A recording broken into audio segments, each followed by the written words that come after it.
Hello. Hello. चलिए आज का क्लास हम लोग स्टार्ट करते हैं। आप लोग के संडे का जो टेस्ट हुआ था 9th 10th, उसमें 80 क्वेश्चन मैथ्स का रहता है सब्जेक्ट से, जिसमें हमने आपको 30 क्वेश्चन करा दिया था पिछले क्लास में। और आज बचे हुए क्वेश्चन का हम आपके सामने सॉल्यूशन करने जा रहे हैं। आप सभी लोग लगातार क्लास से जुड़ कर के आज के डिस्कशन को देखिए। हालांकि मैंने देखा है कि आप लोग का नोटिफिकेशन नहीं गया है, कोई बात नहीं, ढेर सारी क्लासेज रहती है इस यूट्यूब चैनल पर, तो नोटिफिकेशन जाने नहीं जाने का कोई ठिकाना नहीं रहता है। तो चलिए फिर भी हम आपके क्लास को स्टार्ट करते हैं। कोई बात नहीं, लड़के कम हैं, कोई दिक्कत नहीं है। अब नोटिफिकेशन नहीं जाएगा तो किसी को कैसे पता चलेगा कि क्लास स्टार्ट हुआ कि नहीं हुआ। तो ऐसी स्थिति में स्वाभाविक सी बात है कि लड़के कम रहेंगे ही। चलिए ध्यान दीजिए। देखिए 101 से हम लोग आज की क्लास की शुरुआत करते हैं। 101 नंबर क्वेश्चन है। ये मेरे दोस्त एक बेसिक और बेहद शानदार सवाल है। मुझे लगता है कि जब भी एग्जामिनेशन में ये सवाल आपको दिखेगा तो आप एक बार अगर इसको बेसिक से बना लेंगे, क्योंकि अगर आप थीटा वैल्यू पुट करने जाते हैं तो काफ़ी खतरनाक सॉल्यूशन से आपका सामना हो सकता है। ठीक है। और वैसी स्थिति में हो सकता है कैलकुलेशन भी प्रॉब्लम हो सकता है। तो ऐसा कीजिए ना, चूंकि ये फेमस क्वेश्चन है, आपको अक्सर दिख जाएगा है ना, कहीं कहीं भी आप किसी भी मैगजीन बुक को पलटेंगे तो ऐसा सवाल दिखेगा। तो आइए आज का पहला सवाल हम लोग बेसिक से करते हैं। अब ये देखिए, कॉसेक का मतलब क्या होता है? 1/sin, और माइनस में साइन तो है ही। सेक का मीनिंग होता है 1/cos, और माइनस में कॉस तो है ही। अब टेन जो है वो हमारा sin/cos है, और कॉट ये हमारा cos/sin है। ठीक है। डिनोमिनेटर में आप देखिए, ये आपका cos थीटा है। सेक जो है वो अपना 1 - 1/cos है, और टेन जो है वो sin/cos है होल स्क्वायर। और इनटू यहाँ पर एक काम कर लीजिए ना, इतना क्या मेहनत करना, या इतना फालतू का मेहनत करके अपना एनर्जी क्यों बर्बाद करिएगा? कहिए ये क्यों? ऐसा इसलिए मेरे दोस्त, ये जो सेक माइनस 10 का होल स्क्वायर है, इसको आप सेक प्लस 10 और इंटू, सॉरी सेक प्लस 10 कह रहे हैं, सेक माइनस 10 और इंटू सेक माइनस 10 तो आप कह ही सकते हैं, है ना। तो वैसी अवस्था में आपको ये दिखेगा sec minus 10 into sec plus 10, तो A minus B into A plus B, तो हो जाएगा A square minus B square, यानी कि सेक स्क्वायर माइनस 10 स्क्वायर। और जब सेक स्क्वायर माइनस 10 स्क्वायर बनेगा तो वो तो आपका 1 ही हो जाएगा। तो sec plus 10 into sec minus 10 मिलके आपका 1 बन जाएगा। ठीक है। तो इसकी कहानी यहीं पे ख़त्म हो गया। अब बच गया कॉस, आइए सेक माइनस 10। तो कॉस तो अपने जगह पे रहेगा, और सेक को हम लिखेंगे 1/cos, और ये हमारा होगा sin/cos। ठीक है। अब आप ध्यान से देखिए, यहाँ एलसीएम लेंगे तो 1 - sin² होगा, तो 1 - sin² हो जाएगा cos²/sin हो जाएगा। उसी तरह से यहाँ पर cos एलसीएम होगा 1 - cos²sin², ये आपके पास आ जाएगा sin²/cos। और ये क्या होगा? ये आपके पास साइन और इंटू कॉस है, इसका गुना यहाँ होगा तो ये sin² हो जाएगा, इसका गुना यहाँ पर होगा तो ये cos² हो जाएगा। अब आप यहाँ देख सकते हैं cos थीटा, और ये 1 - sin बाई में हमारा cos हो जाएगा। अब एक ही लाइन सॉल्व करेंगे तो देखिए कुछ ऑपरेशन हमको दिखेगा। क्या ऑपरेशन? साइन इंटू साइन से sin² चला गया, कॉस इंटू कॉस से cos² चला गया, इस कॉस से ये कॉस चला गया, sin² प्लस cos² ऊपर में 1 बचेगा, और नीचे में 1 - sin बचेगा। बस आप इसका कंपैरिजन उससे कर लीजिए, 1/1 - k। अब जैसे ही दोनों तरफ कंपैरिजन करेंगे तो 1 है तो 1 है, 1 है तो 1 है, k की जगह साइन है, तो सीधा सीधा हमारा के का मान साइन हो जाएगा, यानी इस क्वेश्चन का आंसर ऑप्शन नंबर सी हो जाएगा। यानी आपको कभी भी लाइफ टाइम में दिखेगा, कभी भी मेरे दोस्त, तो आप आराम से इसे बना सकेंगे, क्योंकि आपको जब भी ये क्वेश्चन दिखेगा तो आपको ये प्रोसेस याद रहेगा। डायरेक्ट आप लास्ट स्टेप करिएगा और देखिएगा कि आपका के का मान साइन आ जाएगा। ठीक है, तो पहला क्वेश्चन था जिसको मैंने आपको बेसिक से बताया। ओके, आइए अब हम दूसरे क्वेश्चन की ओर चलते हैं। मेरे दोस्त दूसरा सवाल क्या है, ये घातांक करने का सवाल है, छोटा सा सवाल है। आइए काम करते हैं। सबसे पहले 8/125 का मतलब है 2/5 का क्यूब, ठीक है, और इसकी पावर पहले से है 2/3। अब ये देखिए 27/64 का मतलब भी 3/4 का क्यूब होता है और इसकी पावर पहले से है माइनस में 2/3। ठीक है, और डिवाइड बाई, ये आपको एक चीज बता देते हैं, x/y की पावर अगर -m हो तो इसको आप y/x की पावर m कर सकते हैं। यानी पावर नेगेटिव को पॉजिटिव करना है तो हर को अंश, अंश को हर बना देना, पावर पॉजिटिव हो जाएगा। तो यहाँ पर पहले पावर पॉजिटिव कर लो। ठीक है, तो हो जाएगा 4 ऊपर और 5 नीचे। अब जो आपका पावर 2 माइनस में है वो 2 प्लस में हो जाएगा। ठीक है, अब देखिए 3 से 3 चला गया, यहाँ भी 3 से 3 चला गया, ये तो 4/25 हो जाएगा आपका। आप कहोगे हाँ जी सर। अब यहाँ बच गया पावर -2, पावर को प्लस पॉजिटिव करना है तो अंश को हर को अंश बना दीजिए, लेकिन स्क्वायर करते हुए बनाइए ना। 16 चला जाएगा ऊपर और 3 का स्क्वायर 9 आ जाएगा नीचे, ये एक अलग हो गया है ना। ये भी पावर पॉजिटिव कर लिए, इसका पावर पॉजिटिव करने के लिए ही इसको ऊपर नीचे पलटना पड़ गया। हर को अंश, अंश को हर, पावर 2 था तो 2 करते भी चले गए। भिन्न के भाग को गुना में बदलेंगे तो ये हमारा उलट जाएगा, 5 का स्क्वायर 25 ऊपर जाएगा और 4 का स्क्वायर 16 नीचे आएगा। अब आप देखिए 16 से 16 कट गया, 25 से 25 कट गया, फाइनल आंसर 4/9 हो गया। तो इस क्वेश्चन का आंसर जो है ये हमारा 4/9 हो जाएगा। तो इस क्वेश्चन का आंसर हमारा 4/9 हो गया। कहीं से आपको कोई दिक्कत नहीं है, होना चाहिए। ठीक है, नहीं मेरे दोस्त, बुक वाला सॉल्यूशन बिल्कुल होगा। ये चूंकि 9th-10th वाली क्वेश्चन बची हुई थी तो मैं सोचा इसे करा देता हूँ, क्योंकि ये मेरी ही जिम्मेदारी है ये भी, तो इसे भी मुझे ही करना है। तो ये मैं आपको करा देता हूँ, उसके बाद फिर बुक आपका आरंभ हो जाएगा, यानी कल से फिर बुक होने लग जाएगा। ठीक है, अब मेरे दोस्त इसको देखो, ये क्या है, हमें कहता है कि वह बड़ी सी बड़ी संख्या कौन सी होगी जिससे उन तीनों को भाग दिया जाए तो ये तीनों रिमाइंडर बचेंगे।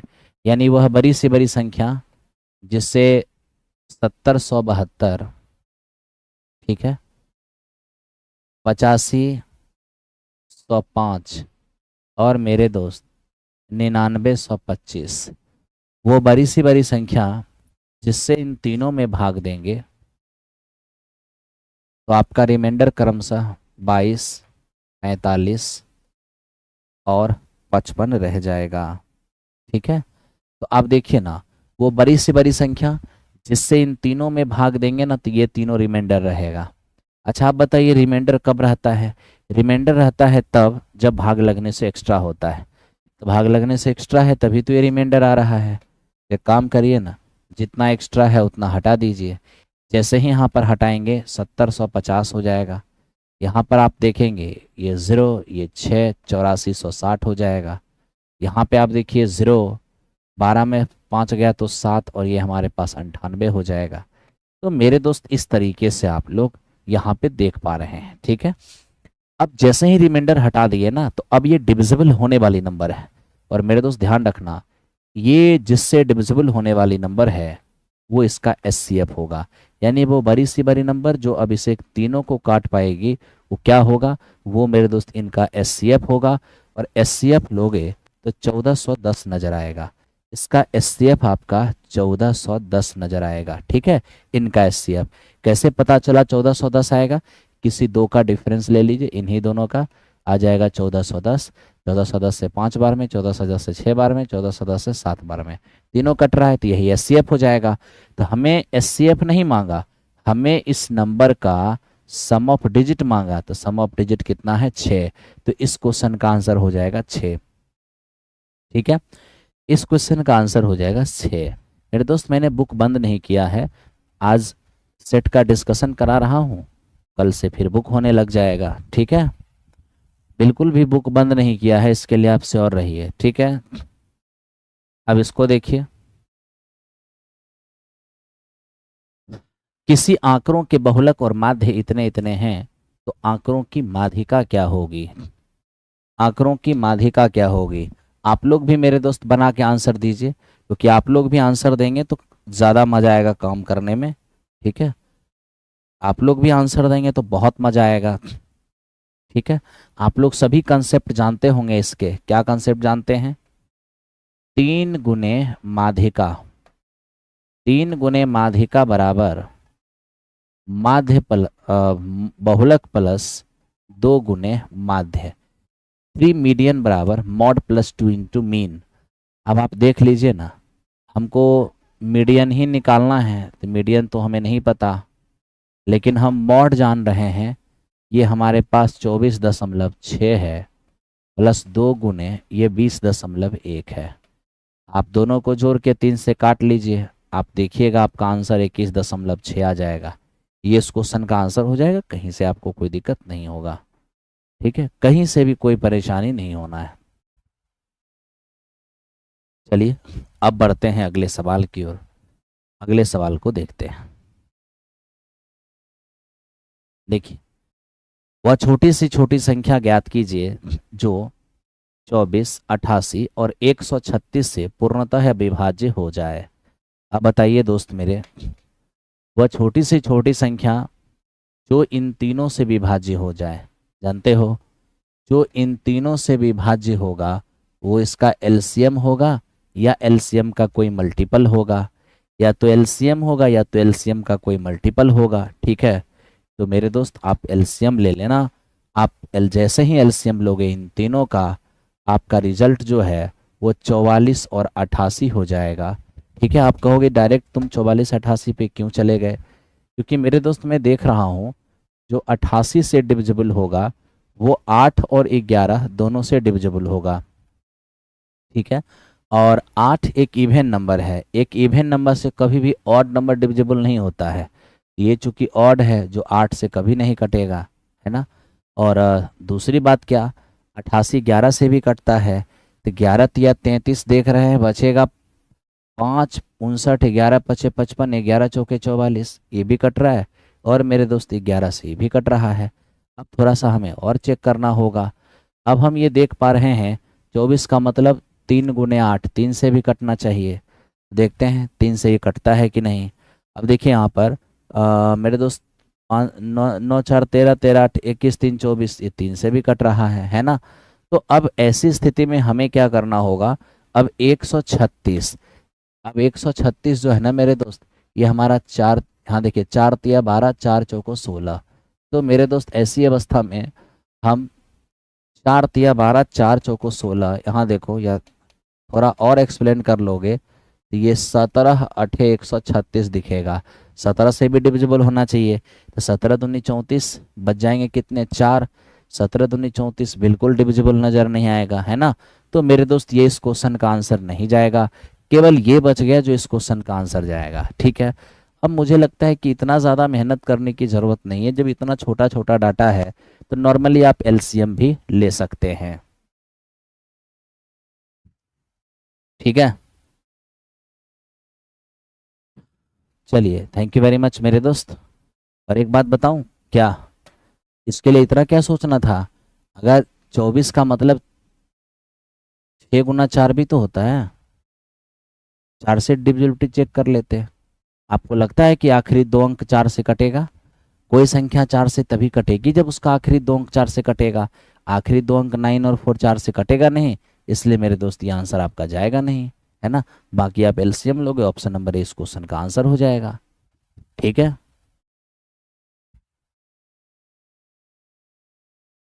4 का बैच जो लिए हैं लोग, उसको भी समय, मतलब मतलब क्या बोल रहे हो मेरे दोस्त? कुछ बोल रहे हो तो बताओ, क्या समस्याएं हैं? आप लोग का कमेंट लगातार देख रहा हूं, क्या कोई प्रॉब्लम है? देखिए, आइए ध्यान दीजिए। मेरे दोस्त यहाँ देखो, त्रिज्या ऊंचाई का अनुपात 3:4 है। अनुपात की राशि x मान लो तो ये 3x हो जाएगा और ये हमारा 4x हो जाएगा, ठीक है। आयतन दिया हुआ है बेलन का, तो बेलन का आयतन क्या होता है, पाई आर स्क्वायर। आर है 3x, हो जाएगा 9x स्क्वायर, और इंटू एच, एच हमारा है 4x, और बराबर कितने, तो बराबर हम देख पा रहे हैं 38,808।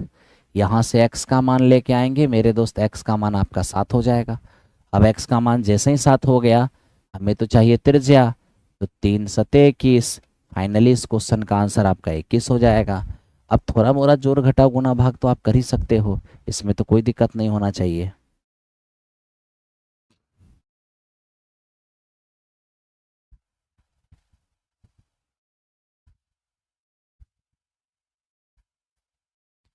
अरे क्या बात करते हो यार, 4.0 का बैच लिए हो। अब समय एग्जामिनेशन का थोड़ा सा डिले है। अगर हम बैच को थोड़ा डिटेल लेके जा रहे हैं, आपको एक्स्ट्रा पढ़ा रहे हैं, तो भी आपको तकलीफ है। शॉर्टकट में खींच देंगे, एग्जामिनेशन में क्वेश्चन नहीं बनेगा तो भी तकलीफ हो जाएगा है। अरे कम से कम मास्टर को जीने दो किसी तरह से। अगर तुम्हें एक्स्ट्रा पढ़ाया जा रहा है, अगर डिटेल में बताया जा रहा है, तो भी तुझे दिक्कत है, तो भी प्रॉब्लम शुरू हो गया। मतलब डिटेल में पढ़ाऊं तो समस्या, एग्जाम में क्वेश्चन ना बने तो समस्या। अरे यार कम से कम मास्टर को एक तरफ भी तो रहने दो, है। अजीब स्थिति है। ऐसा थोड़ी ना कि मुझे 60 घंटे में खत्म करने नहीं आता है। 60 ही घंटे में, 60 क्लास में बोलो सिलेबस खत्म कर देते हैं। पता नहीं कैसे कैसे लोग। रिजल्ट से तो मतलब है नहीं। जिसको रिजल्ट से मतलब रहेगा वो तो खुश होगा। जितना डिटेल कराया जा रहा है उतना बेनिफिट है, उसको तो खुश होना चाहिए। लेकिन उल्टा तुझे प्रॉब्लम शुरू हो गया है।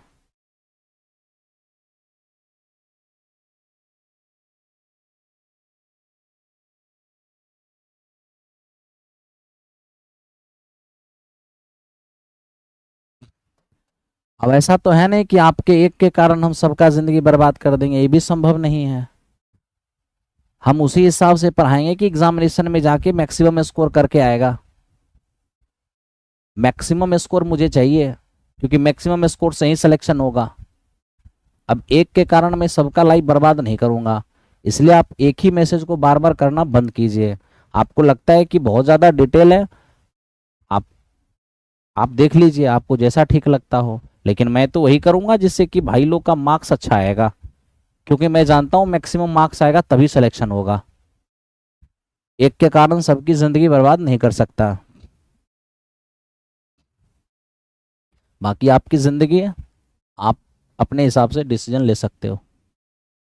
मैं पढ़ाऊंगा उसी तरह से जिससे कि सभी का अच्छा स्कोर आए, और अच्छा स्कोर आए और फाइनली सिलेक्शन हो, क्योंकि मेरा मकसद सिर्फ सिलेक्शन का है, उसके अलावा और कुछ नहीं। और सिलेक्शन के लिए जान लगा देंगे, जान लगा देंगे भाई।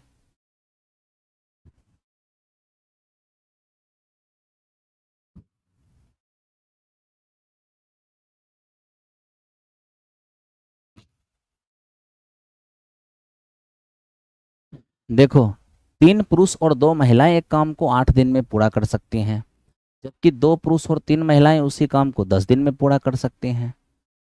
अब 2 पुरुष और 1 महिलाएं समान, अब देखो कितनी गलत स्ट्रेटजी है।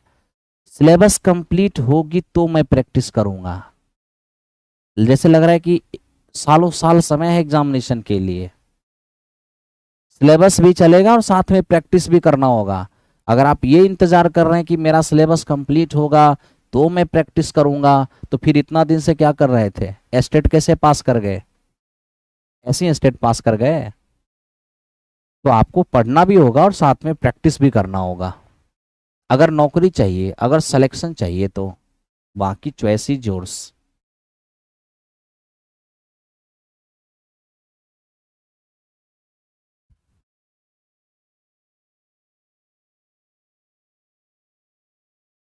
देखो, 3 पुरुष और 2 महिलाएं एक काम को 8 दिनों में पूरा कर सकता है, जबकि 2 पुरुष और 3 महिलाएं उसी काम को 10 दिन में पूरा कर सकते हैं।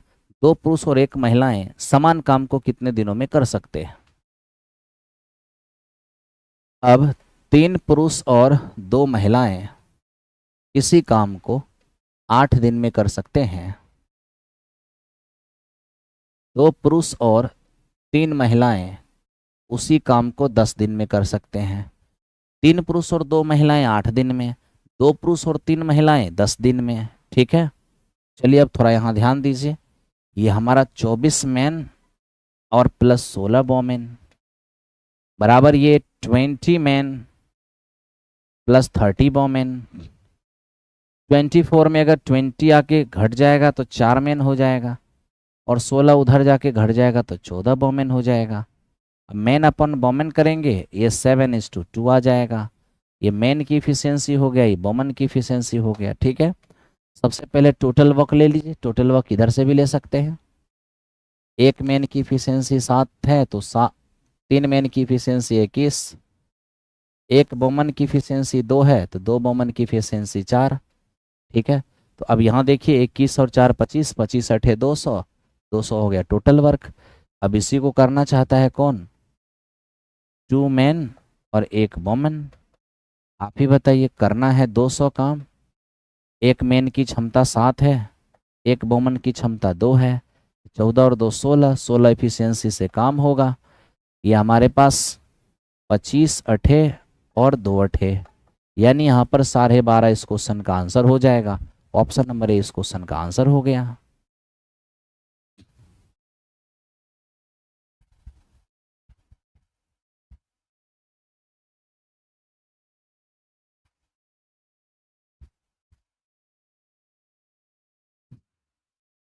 ठीक है, चलिए आगे बढ़ते हैं अगले क्वेश्चन की ओर।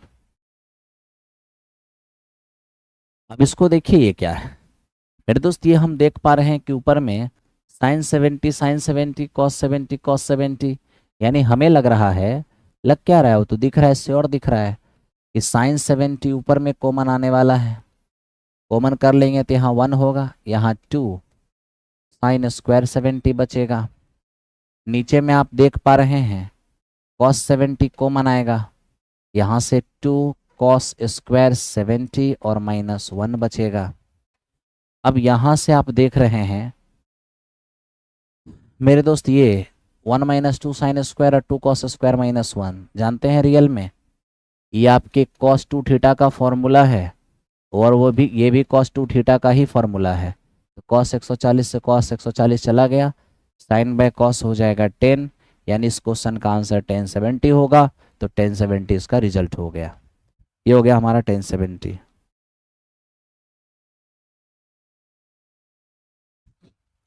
चलिए आगे बढ़ते हैं, अगले क्वेश्चन को देखिए। अब देखो मेरे दोस्त, हमें ये क्या कह रहे हैं? 50 से छोटी 50 से छोटी अभाज्य संख्याओं की कुल संख्या ज्ञात करें। अब 50 से छोटी कितनी अभाज्य संख्याएं हैं आप आराम से लिख सकते हो। ठीक है, 2 3 5 7 10 तक हो गया, 11 13 17 19 20 तक हो गया, 23 और 29 30 तक हो गया, 31 37 40 तक हो गया, 41 43 और 47 50 तक हो गया। काउंट कर लीजिए, 4 4 8 2 10 10 2 12 12 और 3 कितने हो जाएंगे? 15 15 प्राइम नंबर। सोचने की कोई ज़रूरत नहीं है ना, क्योंकि प्राइम नंबर जो है उसको मैनुअली ही लिख सकते हैं। प्राइम नंबर वो होते हैं जिसमें या तो 1 से या तो खुद से भाग लगता हो, है ना। और प्राइम नंबर लिखने के कोई भी ट्रिक नहीं बने हैं, इसे आपको मेरे दोस्त मैनुअल ही लिखना पड़ेगा, इसलिए हमने फटाफट यहाँ पर मैनुअली लिख दिया। अब आप इसको देखिए जरा, ये क्या है? यदि ब्याज की गणना अर्धवार्षिक आधार पर होती है तो 16,000 रुपये की धनराशि 20% वार्षिक चक्रवृद्धि ब्याज की दर से 1 वर्ष के बाद कितना हो जाएगा? अब 20% जो रेट है वो साल भर का है, 6 महीना का रेट देखेंगे 10%। अब 10% की रेट से हमें अगर 1 साल का CI जानना होगा, CI 1 साल का, तो 21 हो जाएगा। क्यों? क्योंकि यहाँ पर 10% की रेट से 2 छमाही होना, 2 छमाही होगा ना, 6 महीने का 2 इंटरवल। तो 10% की रेट से अगर 2 बार संयोजन होगा तो इंटरेस्ट हमारा 21% हो जाएगा। अब आप बताइए अमाउंट क्या होता है? प्रिंसिपल प्लस इंटरेस्ट ही तो होता है। प्रिंसिपल है 16,000 और प्लस इसका 21% इंटरेस्ट बनेगा, तो 21% निकाल लीजिए, 0। 16 एकम 16, 16 दूनी 32।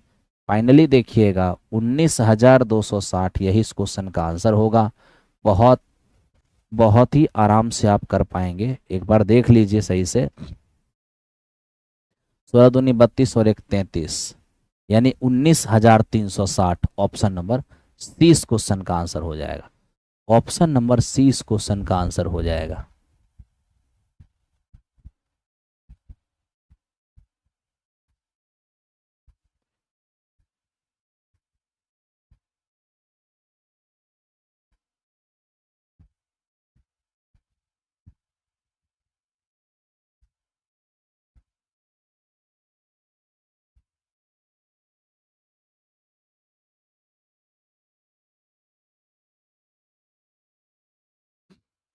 अब ध्यान दो भाई,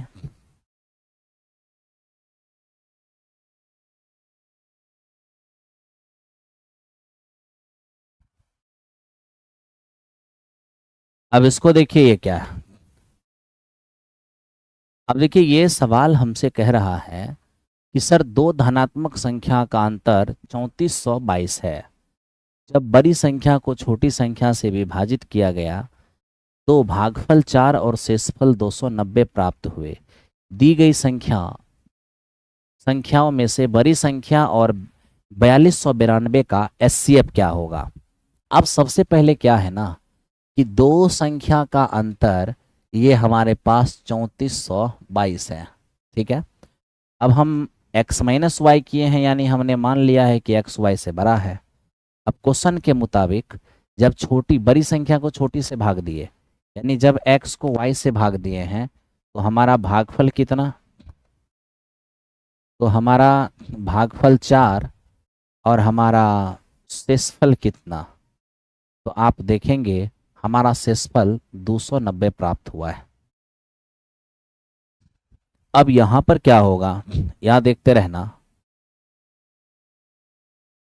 भाज्य बराबर जिससे भाग दिए वही भागफल है, भाजक गुने भागफल जोड़ शेष 290, यानी 4y प्लस 290। आइए अब ध्यान दीजिए, x का मान 4y प्लस 290 माइनस में y और बराबर 3422। अब यहाँ देखिए 3y और बराबर 290, 2 हो गया, 12 में 9 गया तो 3 हो जाएगा, और 33, 33 में 2 गया तो मेरा 31 हो जाएगा। y बराबर क्या होगा, ये 10 तिया 30, 4 तिया 12, 4 तिया 12, ये y का मान हो गया। अब देखिए y का मान अगर 1044 हो जाएगा तो x का मान क्या होगा, x बराबर ये 3422 और y का मान 1044 है जो उस पार जाके प्लस हो जाएगा 1044। संख्या है 4292। हमें पूछ दिया कि बताइए सर इन दोनों का एचसीएफ क्या होगा। तो मेरे दोस्त आप इन दोनों का एचसीएफ निकाल लीजिए। तो इन दोनों का जब एचसीएफ निकालिएगा तो 58 आएगा। इन दोनों का एचसीएफ निकालिएगा तो 58 आएगा।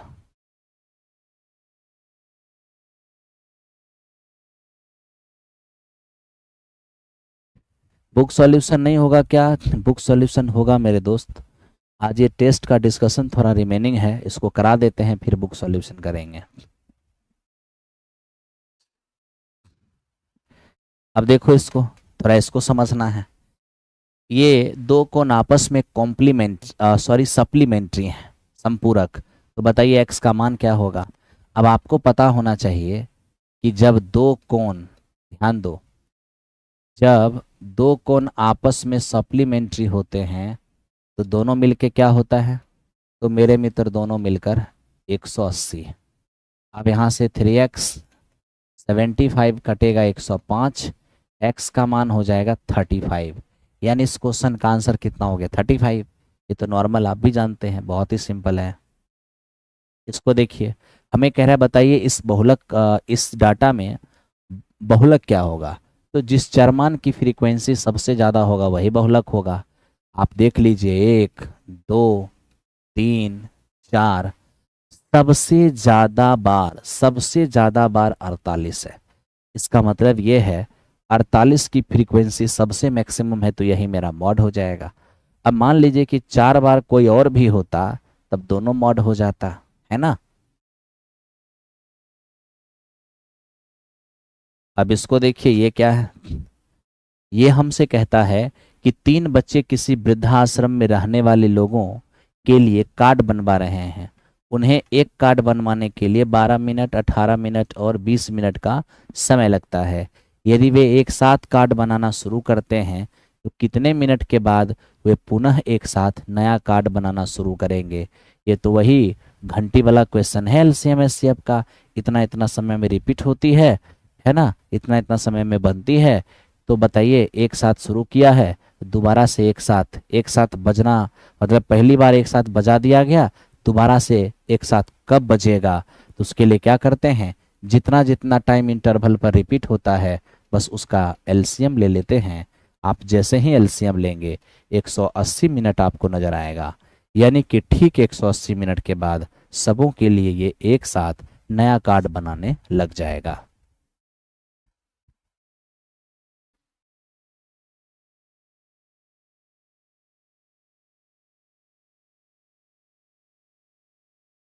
चलो ध्यान दो, अब इसको देखते हैं।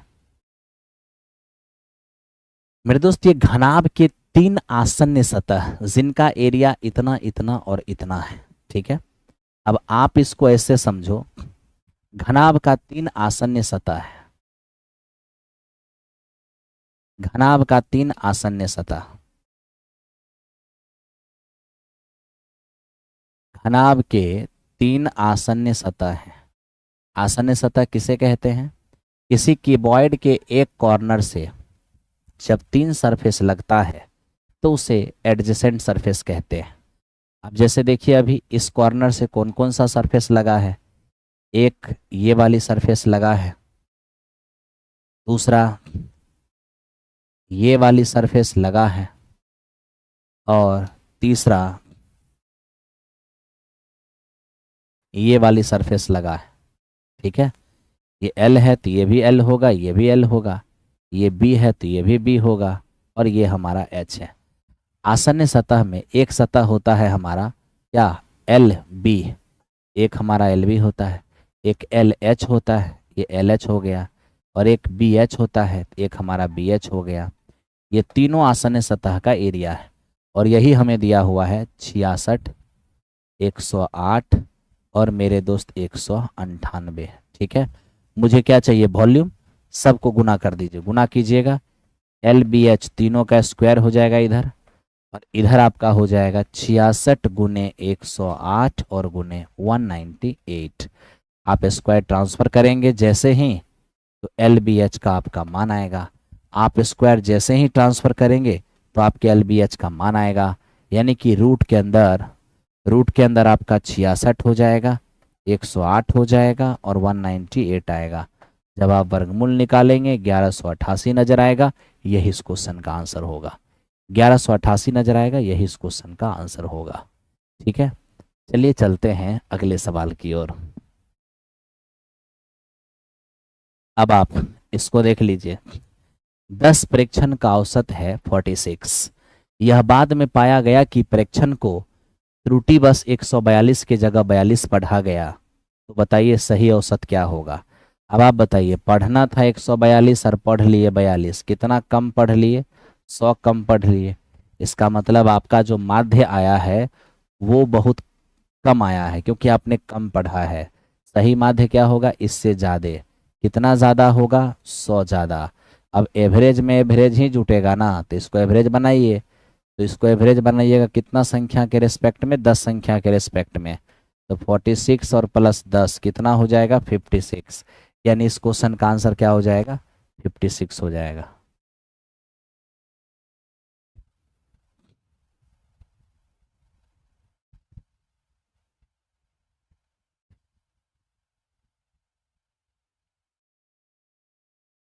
देखो मैंने एनटीपीसी स्टार्ट किया है। एनटीपीसी के लिए मैंने एक न्याय रथ बैच दिया है, स्पेशल बैच एनटीपीसी के लिए।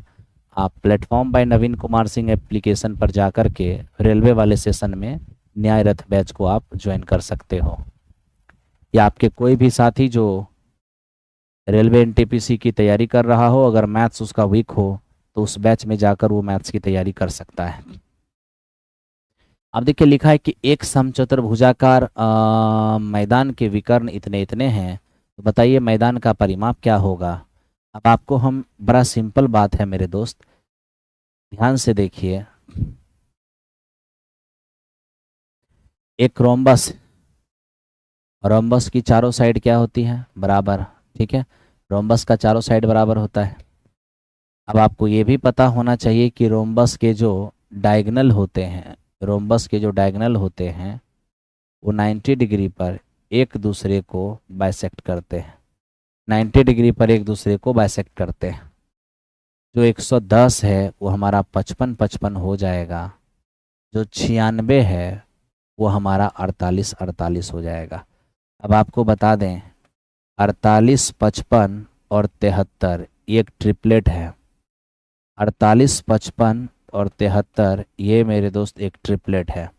या तो आप इसे याद रखिए और नहीं तो समकोण त्रिभुज में कर्ण बराबर आपको याद करना होगा, लंब स्क्वायर प्लस आधार स्क्वायर, आप ऐसे कर पाएंगे। ये आपका हो जाएगा 3025, ये आपका हो जाएगा 2304। फाइनली आप देखेंगे 53, 5329, वर्गमूल आ जाएगा कितना, 73। तो मेरे दोस्त इस प्रकार आप साइड निकाल पाएंगे। और जब एक रोम्बस का साइड निकल गया तो पेरीमीटर तो निकाल ही सकते हैं। रोम्बस का परिमाप क्या होगा, चारों भुजा एक समान होता है तो 4a हो जाएगा, 4 इंटू 73 ये 292 हो जाएगा। यानी इस क्वेश्चन का आंसर हमारा 292 हो जाएगा।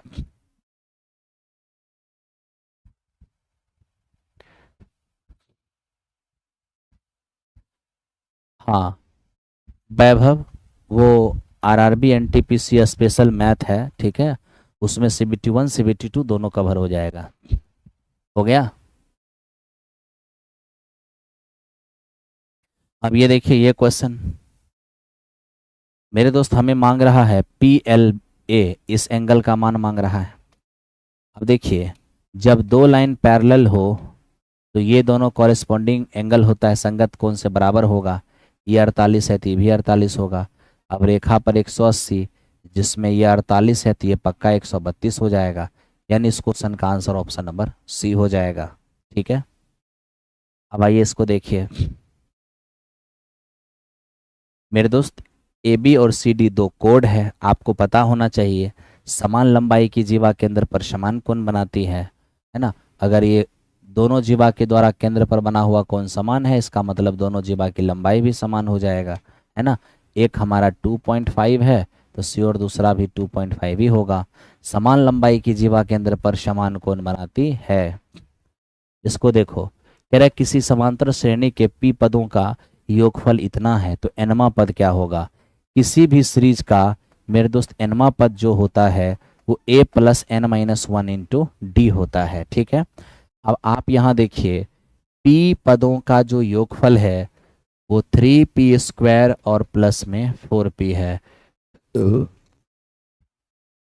3p स्क्वायर प्लस में 4p है। आप एक काम कीजिए, एक पद का योग निकाल लीजिए, 7 हो जाएगा। दो पद का योग निकाल लीजिए, p के जगह 2 रखिए, 4 तिया 12, 4 दूनी 8, कितना हो जाएगा, 20 हो जाएगा। ये हुआ एक पद का योग का मतलब होता है पहला पद, पहला पद 7 हो गया। दो पद के योग में क्या होता है, पहला पद भी होता है दूसरा पद भी होता है। अब दो पद के योग में से पहला पद हटा देंगे तो दूसरा पद अपने आप आ जाएगा। तो लीजिए ना, दो पद का योगफल है 20, जिसमें पहला पद हटा दीजिए तो दूसरा पद अपने आप आ जाएगा, दूसरा पद हो जाएगा 13।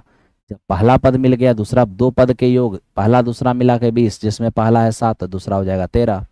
अब हमें कॉमन डिफरेंस चाहिए, तो दूसरा माइनस पहला कॉमन डिफरेंस 6 हो जाएगा।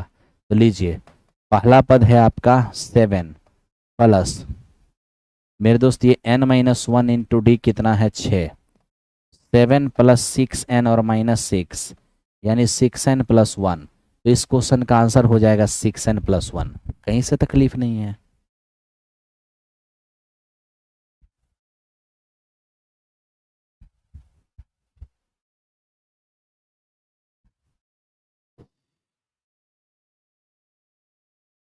हो गया।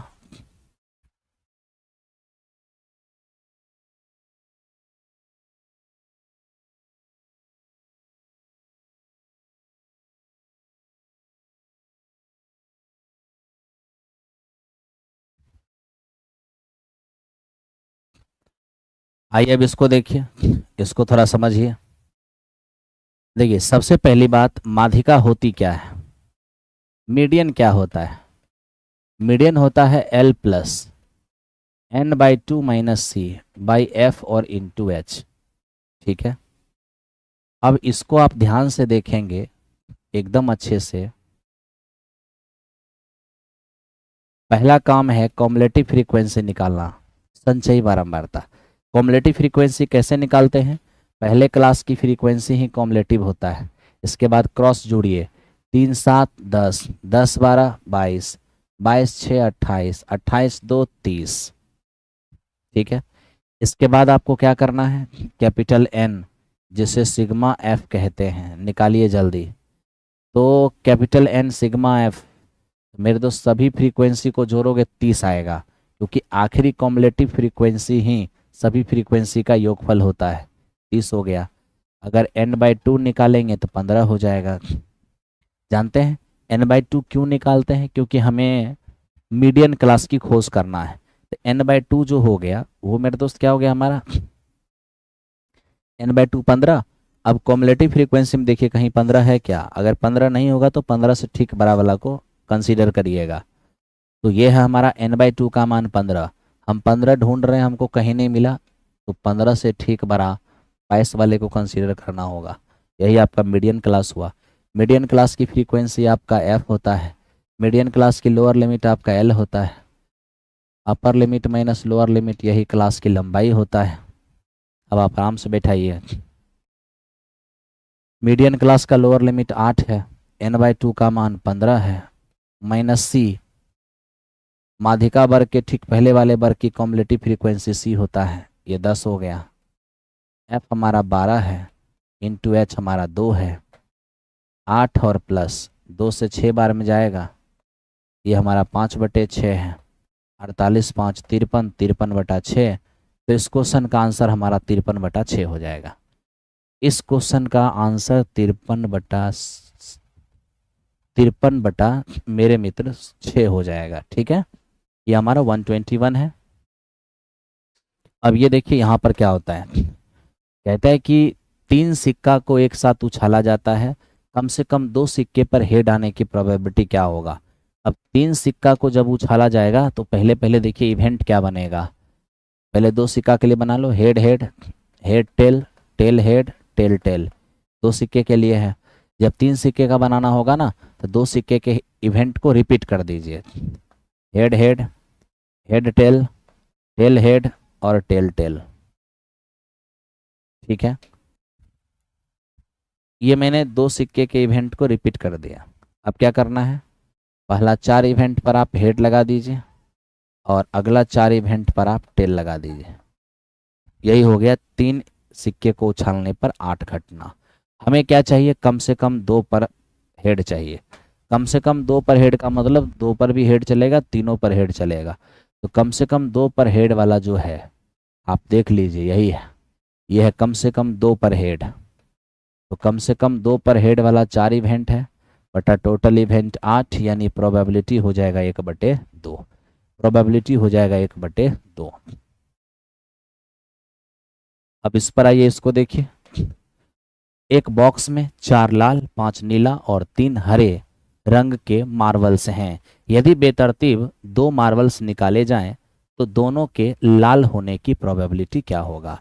अब 2 मार्बल्स निकाले गए, दोनों अगर लाल है, इसकी क्या प्रोबेबिलिटी होगा? तो मेरे मित्र अगर हम 2 मार्बल्स निकालें और दोनों लाल होगा, तो लाल तो टोटल 4 है, इसी 4 में से कोई 2 लाल होगा, है। लेकिन निकाले हैं किस में से? 5 4 9 3 12 में से। कितना? 12 में से 2 निकाले हैं, सॉल्व कीजिए। 4 तिया 12 और ये 12 गुने 11, फाइनली हो जाएगा 4। ठीक है, 1/11, यहाँ 1/11 और 1/11 किस ऑप्शन में है? किसी ऑप्शन में नहीं है, इसलिए इस क्वेश्चन का आंसर ऑप्शन नंबर ई हो जाएगा। ठीक है, चलिए अगले सवाल पे आते हैं। देखिए आपको पता होना चाहिए n log p बराबर होता है log p की पावर n, यानी कि log में अगर कोई चीज़ गुना में है तो वो पावर में चला जाता है, तो श्योर है। ठीक, पहले वही काम करिए। पहली बात आप क्या करिए, log में जो चीज़ गुना में है गुना में से हटा दीजिए, पावर में चला जाएगा।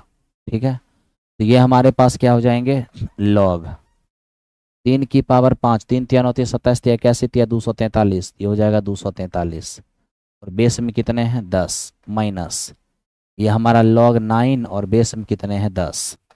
अब आप यहाँ देखिए log m to the base a minus log n to the base a, याद रखना जब बेस एक समान हो तो माइनस वाले को भाग में लिखते हैं, यानी हमारा हो जाएगा log m/n और ये बेस में a और बेस में a। ठीक है, तो आप ये बताइए यहाँ पर क्या होने वाला है, log 243/9 और बेस में हमारा 10। अब यहाँ से हम देख लेते हैं कि log, मेरे दोस्त बेस में 10 एज इट इज रहेगा और 9 से काटेंगे, 9 दूनी 18, 9 सते 63, इस तरह से log 27 to the base 10, log 27 to the base 10। ठीक है, हो गया। चलिए आगे बढ़ते हैं। अब इस पर आइए और देखिए यहाँ क्या होता है। सबसे पहली बात 23 डिग्री 14 मिनट और 15 सेकेंड 51 सेकेंड, फिर इसको रेडियन में बदलिए। आपको ये बात पता होना चाहिए कि 180 डिग्री बराबर पाई रेडियन होता है। 1 डिग्री बराबर क्या होगा, पाई बटा 180 रेडियन। ठीक है, तो पहला काम है आप इसको डिग्री में कन्वर्ट कीजिए। आप देखिए डिग्री में कैसे कन्वर्ट होगा, 63 डिग्री तो पहले से है, 14 मिनट को 60 से भाग दे दीजिए, ये भी डिग्री में कन्वर्ट हो जाएगा। ये 51 सेकेंड है ना, पहले 60 से भाग दीजिएगा तो मिनट में आएगा, फिर 60 से भाग दीजिएगा तो ये भी डिग्री में आएगा। अब इस सब को आप ऐड कर दीजिए। अब सबको जैसे ही ऐड करेंगे तो जो कुछ भी आएगा वो आपका डिग्री में आएगा।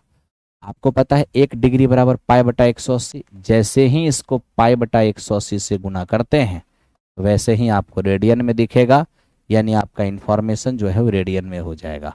और वैसी स्थिति में आपका आंसर क्या होगा, जो 2811 पाई और बटे में मेरे दोस्त ये 8000।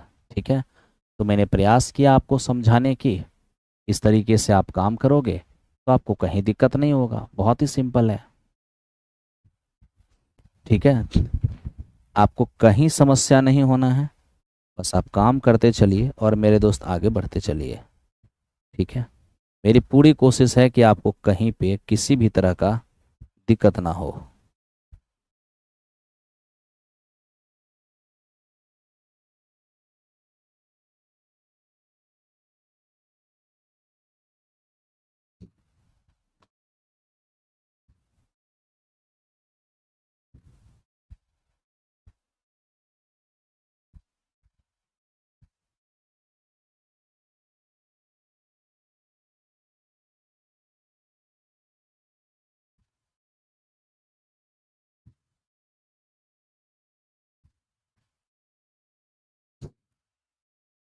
हो गया, थोड़ा गुना भाग तो अपने से भी कर लेना। अब आओ मेरे दोस्त इसको देखते हैं ये क्या है।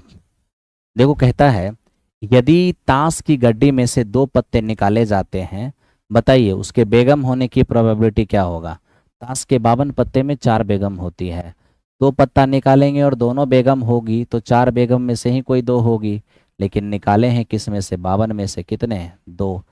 अब आइए मेरे दोस्त इसको सॉल्व कीजिए। सॉल्व कैसे करिएगा, तो आपको ये बात पता होना चाहिए कि अगर 4C2 है ना, 4C2, तो आपको ये देखना है कि यहाँ क्या है, 2। अगर यहाँ 2 है तो आप यहाँ वाले को यहाँ वाले को एक एक घटते हुए 2 बार लिखिए, 4, 1 घटा दीजिए 3। और बटे यहाँ 2 है ना, आप इसको 1 तक ले जाइए।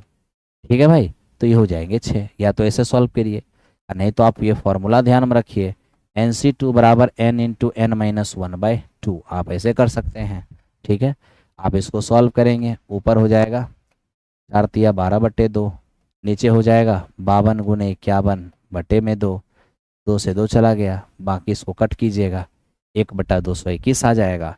बहुत ही आसानी से, आपको कहीं समस्या नहीं होगा।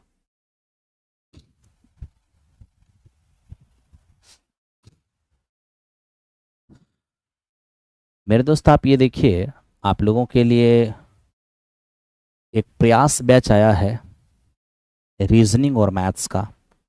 इसमें मैथ सुमन सर पढ़ाएंगे और रीजनिंग एनिमेश सर पढ़ाएंगे, और दोनों ही लोग मिलकर 9 सितंबर से आपका ये बैच स्टार्ट हुई है, 4 से 6 में शाम में।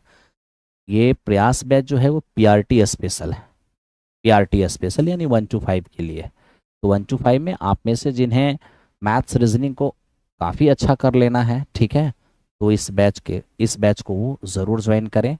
ये सुमन सर और एनिमेश सर के लिए, ये सुमन सर और एनिमेश सर का कॉम्बो बैच है मैथ्स और रीजनिंग के लिए।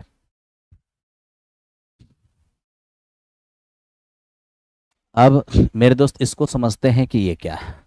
सबसे पहली बात, आपको कॉन्ग्रुएंसी, ध्यान दीजिए, कॉन्ग्रुएंसी के लिए कितने रूल हैं, यानी सर्वांग क्षमता के कुछ रूल हैं, कुछ कसौटी हैं।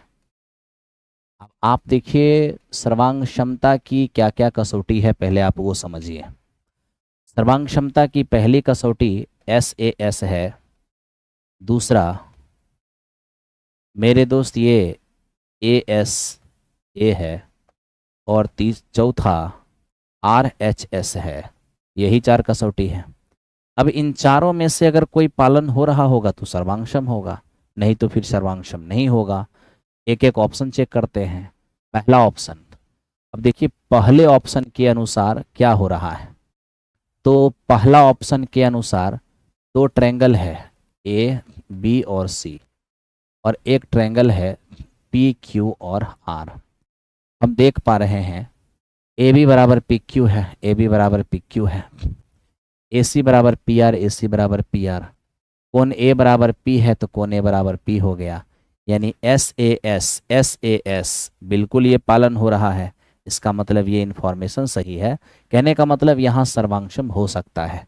ठीक है, ये कॉन्ग्रुएंट है, ये कॉन्ग्रुएंट है। ठीक है, अब दूसरा रूल, दूसरा ऑप्शन देखते हैं, बी नंबर ऑप्शन में एक बार फिर से वही कहानी है। यहाँ ABC है और यहाँ पर PQR है। तो हम तो ये देख पा रहे हैं मेरे दोस्त, ABC में हम देख रहे हैं कि AB बराबर है आपका PQ के, AC बराबर है PR के। उसके बाद वो कह रहा है कि सर AD, और मेरे दोस्त इसमें भी हमारा AD। ठीक है, अब मेरे दोस्त मैं आपसे ये कहना चाह रहा हूँ कि यहाँ पर अगर गौर से देखा जाए, ओवरऑल समझा जाए इस चीज़ को, तो हम यहाँ पर यही देख पा रहे हैं कि ये ABC एक ट्रायंगल है, ये PQ एक ट्रायंगल है। हमारा तो जो सर्वांग क्षमता है, यानी जो हमारी कॉन्ग्रुएंसी है, उसके हिसाब से आप गौर कीजिए, क्या इनमें से कोई भी आपको लगता नजर आ रहा है? आप थोड़ा सा चीज को समझिए। अगर मेरे दोस्त हम बात सिर्फ और सिर्फ इसकी करें, सिर्फ और सिर्फ इसकी, ठीक है, अगर हम बात सिर्फ इसकी करें तो ऐसी अवस्था में क्या हो रहा है, ये दोनों अगर हमसे अगर ई त्रिभुज की बात करेगा ना, इस त्रिभुज की, ये दोनों त्रिभुज की, तो ये हमारा सर्वांगसम हो सकता है। क्यों? दोनों का हाइपोटेन्यूज इक्वल है, दोनों का परपेंडिकुलर बराबर है, और दोनों में एक एक एंगल 90 डिग्री है।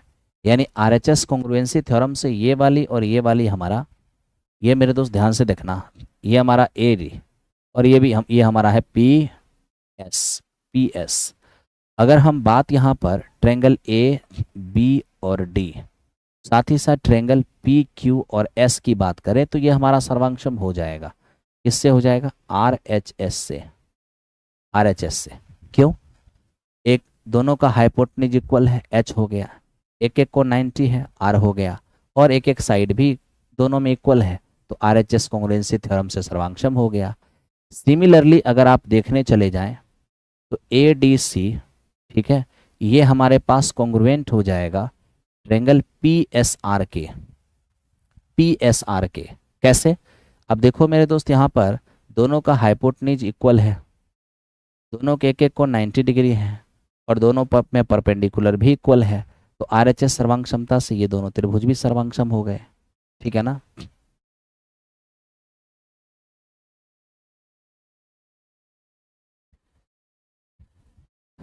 अब मेरे दोस्त यहाँ पे देखो कौन सा क्वेश्चन, अब हम बात सी की कर रहे हैं। अब देखिए सी में क्या है, सी में हमारे साथ क्या परेशानी है, थोड़ा उसको भी देखो मेरे दोस्त। सी में हमारे साथ परेशानी ये है, ये हमारा ए बी और सी है, और ये हमारे पास पी क्यू और आर है।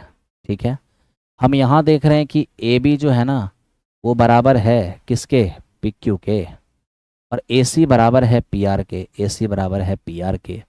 अब कोण बी बराबर कोण क्यू, ये वाली एंगल इसके बराबर है। मेरे मित्र जानते हो यहाँ पर परेशानी कहाँ हो जाएगा? अब ये देखो यहाँ पर हमारे पास एस एस ए हो गया है, एस एस ए हो गया है, और आप देख लो कहीं भी एस एस ए वाली बात तो हमने पढ़ा नहीं। एस एस है तो बीच का एंगल बराबर होना चाहिए, यानी ये मेरे दोस्त हमारा सर्वांगक्षम नहीं है, ये सर्वांगक्षम नहीं है, इसलिए ऑप्शन नंबर सी इस क्वेश्चन का आंसर हो जाएगा। सी जो है वो सर्वांगक्षम नहीं है। ठीक है, सी जो है वो सर्वांगक्षम नहीं है क्योंकि इसमें एस एस ए है, एस ए एस होती तो सर्वांगक्षम होती, इसलिए मेरे दोस्त हमारा ऑप्शन नंबर सी इस क्वेश्चन का आंसर हो जाएगा। अब आप मेरे दोस्त इस पे थोड़ा फोकस करो और देखो ये क्या है। देखिए हमें कह रहा है कि वास्तविक संख्याओं वाली, वास्तविक संख्या, इसका मतलब समझ रहे हो ना, वास्तविक संख्या यानी यहाँ पे हम इमेजिनरी नहीं ले सकते। लिखता है जीपी के पहले दो पद का योग 7 है और जीपी के 6 पदों का योग 91 है। अब आप बताइए जीपी में 6 पद कौन होंगे? A R square, A R cube, A R 4 और ए आर 5 और अपॉन, मेरे मित्र दो पद की बात है, ए और ए आर हो जाएगा। अब 6 पदों का योग है 91 और 2 पद का योग है 7। अब यहाँ से हम देख सकते हैं कि पहली बात, इसमें ए कॉमन आएगा, 1 प्लस आर हो जाएंगे। इसमें ए आर स्क्वायर कॉमन आएगा तो यहाँ से 1 प्लस आर हो जाएंगे। ठीक है, और इसमें ए आर क्यूब कॉमन आएगा तो यहाँ से 1 प्लस आर हो जाएंगे, सॉरी पावर 4 कॉमन आएंगे तो यहाँ से 1 प्लस आर हो जाएगा और बराबर 13 हो गया। और नीचे मेरे दोस्त यहाँ पर क्या होंगे, ए कॉमन लेंगे तो ए प्लस आर हो जाएंगे, सॉरी ए कॉमन लेंगे तो 1 प्लस आर हो जाएंगे। अब हम यहाँ पर क्या करने चले जाएं, सबसे पहले 1 plus R, 1 plus R, 1 plus R, 1 plus R, A से मेरे दोस्त हमारा ए भी यहाँ पर कैंसिल आउट हो जाएगा। तो फाइनली हमें क्या दिख रहा है, यहाँ पे 1 दिख रहा है, यहाँ पर आर स्क्वायर दिख रहा है, यहाँ पर आर की पावर 4 दिख रहा है, यहाँ पर 13 दिख रहा है। यानी हम ये देख पा रहे हैं आर की पावर 4 प्लस आर स्क्वायर और 13 इस पर आएगा तो -12 बराबर हो जाएंगे 0। आप एक काम कीजिए, आर स्क्वायर को आप x मान लीजिए, तो मेरे दोस्त यहाँ पर हो जाएगा एक्स स्क्वायर प्लस एक्स और -12 और बराबर 0। अब आप इसको अगर ब्रेक करना चाहोगे ना, इसको ब्रेक करना चाहोगे तो जोड़ने घटाने से +1 और गुना करने से -12, तो ये -4 और +3 ही होंगे, है ना। तो मेरे दोस्त सॉरी उल्टा हो गया, +4 और -3 होंगे, ताकि 4 में 3 घट के यहाँ पे 1 आ जाएगा। ठीक है, अब देखो x का जो हमारा मान हो जाएगा वो -4 और फाइनली +3 हो जाएगा। माइनस आपको मेरे दोस्त जिस टर्म में टूटता है उसके उल्टा साइन में रिजल्ट होता है। बाकी आप ब्रेक करके देख लो, आप श्रीधराचार्य का फॉर्मूला लगा लो। ठीक है, तो x का मान हमारे पास ये दिख रहा है और ये दिख रहा है। ठीक है, तो अब मुझे ये बताओ कि x तो आर स्क्वायर था, तो क्या आर स्क्वायर का मान आपको लगता है कि -4 होगा? नहीं, इसी का स्क्वायर नेगेटिव नहीं होगा, यानी ये पॉसिबल नहीं है। तब तो मेरे मित्र 3 हो जाएगा। आर स्क्वायर का मान अगर 3 है तो आर का मान हो जाएगा √3। अब लीजिए आर का मान क्या हो गया, √3 हो गया। आर का मान √3 हो गया, ठीक है। अब आपको अच्छी तरह पता है प्रथम दो पद का योग 7,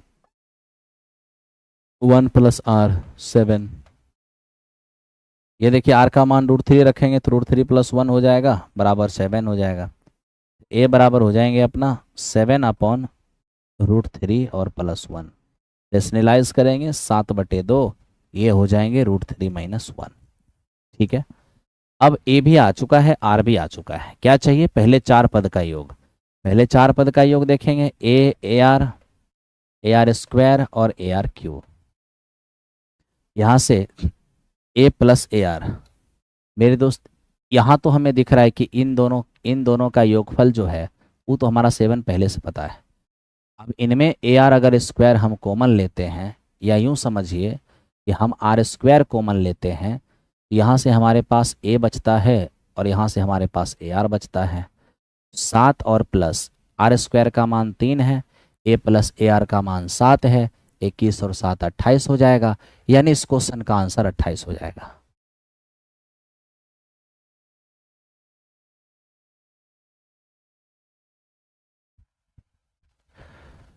आज आप 2 बजे वाली क्लास क्यों नहीं लिए थे? हमें बहुत इंतज़ार रहता है। झूठ बोलते हो तुम लोग।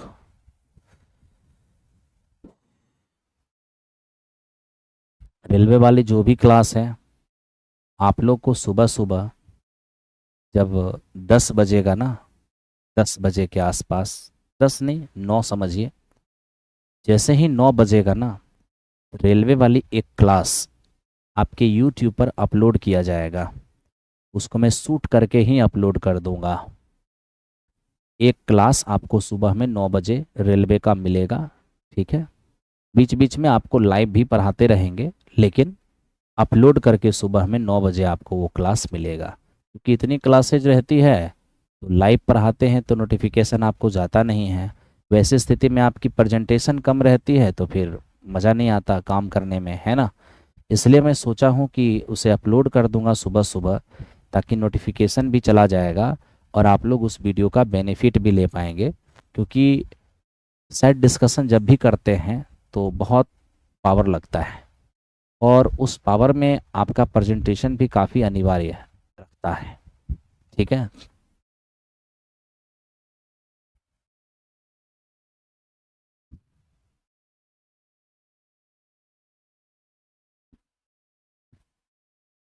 अब मेरे दोस्त मैं क्या बताऊं, अब ऐसे सवाल पेपर के अंदर आ जाएंगे तो सॉल्व तो करना ही पड़ेगा, है ना। अब आप इसमें कहोगे एग्ज़ाम में बहुत समय रहता है, ये रहता है वो रहता है, तो मैं इसमें क्या ही कर सकता हूँ। अब जो कैलकुलेटिव क्वेश्चन है उसको तो कैलकुलेट करना ही पड़ेगा, ठीक है ना। अब जैसे देखिए एक सेट है ए, 4 5 और 8 एक सेट है बी, 6 7 और 8 एक सेट है सी जिसमें है 2। अब हमसे ये कह रहा है कि सर ए इंटरसेक्शन बी और यूनियन सी, तो सबसे पहले ए इंटरसेक्शन बी निकाल लीजिए, ठीक है। आप जानते हैं कि ए इंटरसेक्शन बी निकालेंगे तो जो दोनों में कॉमन है वही तो आएगा। कहोगे हाँ सर, दोनों में कॉमन 8 है तो मेरे मित्र 8 आ जाएगा। तो आपका यहाँ ए इंटरसेक्शन बी 8 हो गया। अब इसको यूनियन निकालना है सी के साथ में। अब देखिए सी है कितना, सी है आपका 2। 8 और 2 का यूनियन निकालेंगे तो हमारा 8 और 2 यही एक सेट बनेगा। इंटरसेक्शन वो होता है जो सब में कॉमन होते हैं, और यूनियन जो कॉमन है और कॉमन नहीं है सभी को आप एक साथ लिखते हैं तो वही आपका यूनियन होता है। तो यहाँ पर मेरे दोस्त 2 और 8 ये यूनियन का मान हो गया, ठीक है। ये क्लास लाइव कब होती है? ये 10 बजे लाइव होती है। अब ये देखिए आप, x की पावर m बराबर अगर y है तो x बराबर होता है y की पावर 1/m, y की पावर 1/m, ठीक है।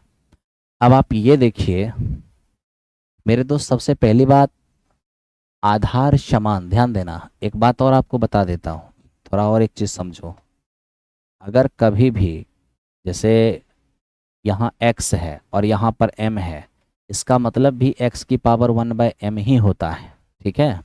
तो देखिए पहली बात क्या होना है, यहाँ जो xy है ना हमारा, ये a, आधार समान रहने पर भाग में पावर घटेगा, x माइनस वाई होगा, इनटू ये हमारा वाई जेड है, जिट इज रहने दीजिए, ये a की पावर y माइनस जेड होगा।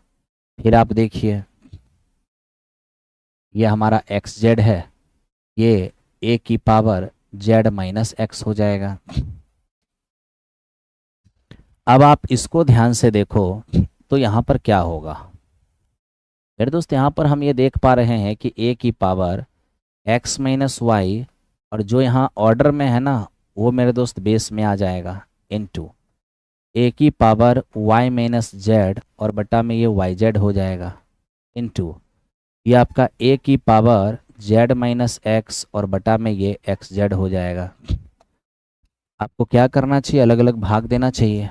तो देखिए क्या होता है, a की power x by x y तो 1 बाय वाई होगा, minus y by x y तो 1 बाय एक्स होगा।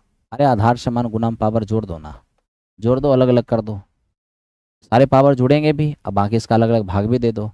y by y z 1 by z होगा, z by y z 1 by y होगा, प्लस यहाँ पर z by x z 1 by x होगा, x by x z 1 by z होगा। अब 1 by Z से 1 बाय जेड, 1 बाय एक्स से 1 by x, 1 by Y से 1 बाय वाई, यानी ए की पावर 0 और दुनिया में किसी भी संख्या की पावर 0, तो मेरे दोस्त उसका मान 1 हो जाएगा।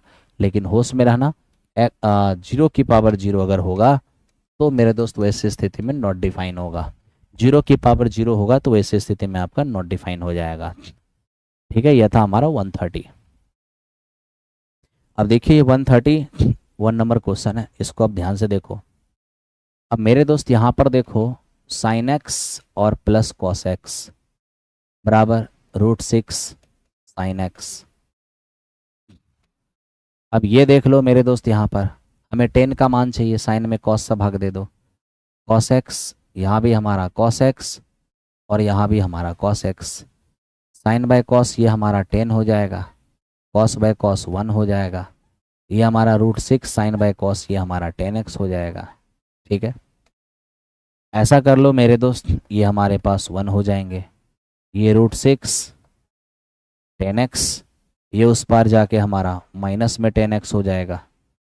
अब इन दोनों में से 10x हमारा कॉमन कर लो, √6 माइनस 1 होगा। हमको चाहिए 10x का मान, तो 10x का मान निकाल लो। 10x मान फाइंड करने जाओगे तो मेरे दोस्त इस पार जब आएंगे तो 1 बाई ये √6 और -1 होंगे, रेशनलाइज करिएगा तो हो जाएंगे √6 + 1 और बाय में 5, रेशनलाइज करिएगा √6 + 1 बाय 5 हो जाएगा, √6 + 1 बाय 5 होगा, यही इस क्वेश्चन का आंसर है। ठीक है, अगले सवाल पे चलते हैं। अब इसको देखना, ये क्या है, दो लगातार छूट का एकल छूट x + y - xy/100, यही आपका होना है। लीजिए क्या हो जाएगा, 12 + 11 -12 × 11 और बटे में 100, ये हो जाएगा आपका 23 और माइनस 132/100 यानी 1.32। ठीक है, तो ये हमारा हो जाएगा, एक घटेगा तो 22, लेकिन 32 घटेगा तो 21, 21.68, ये हो गया आपका।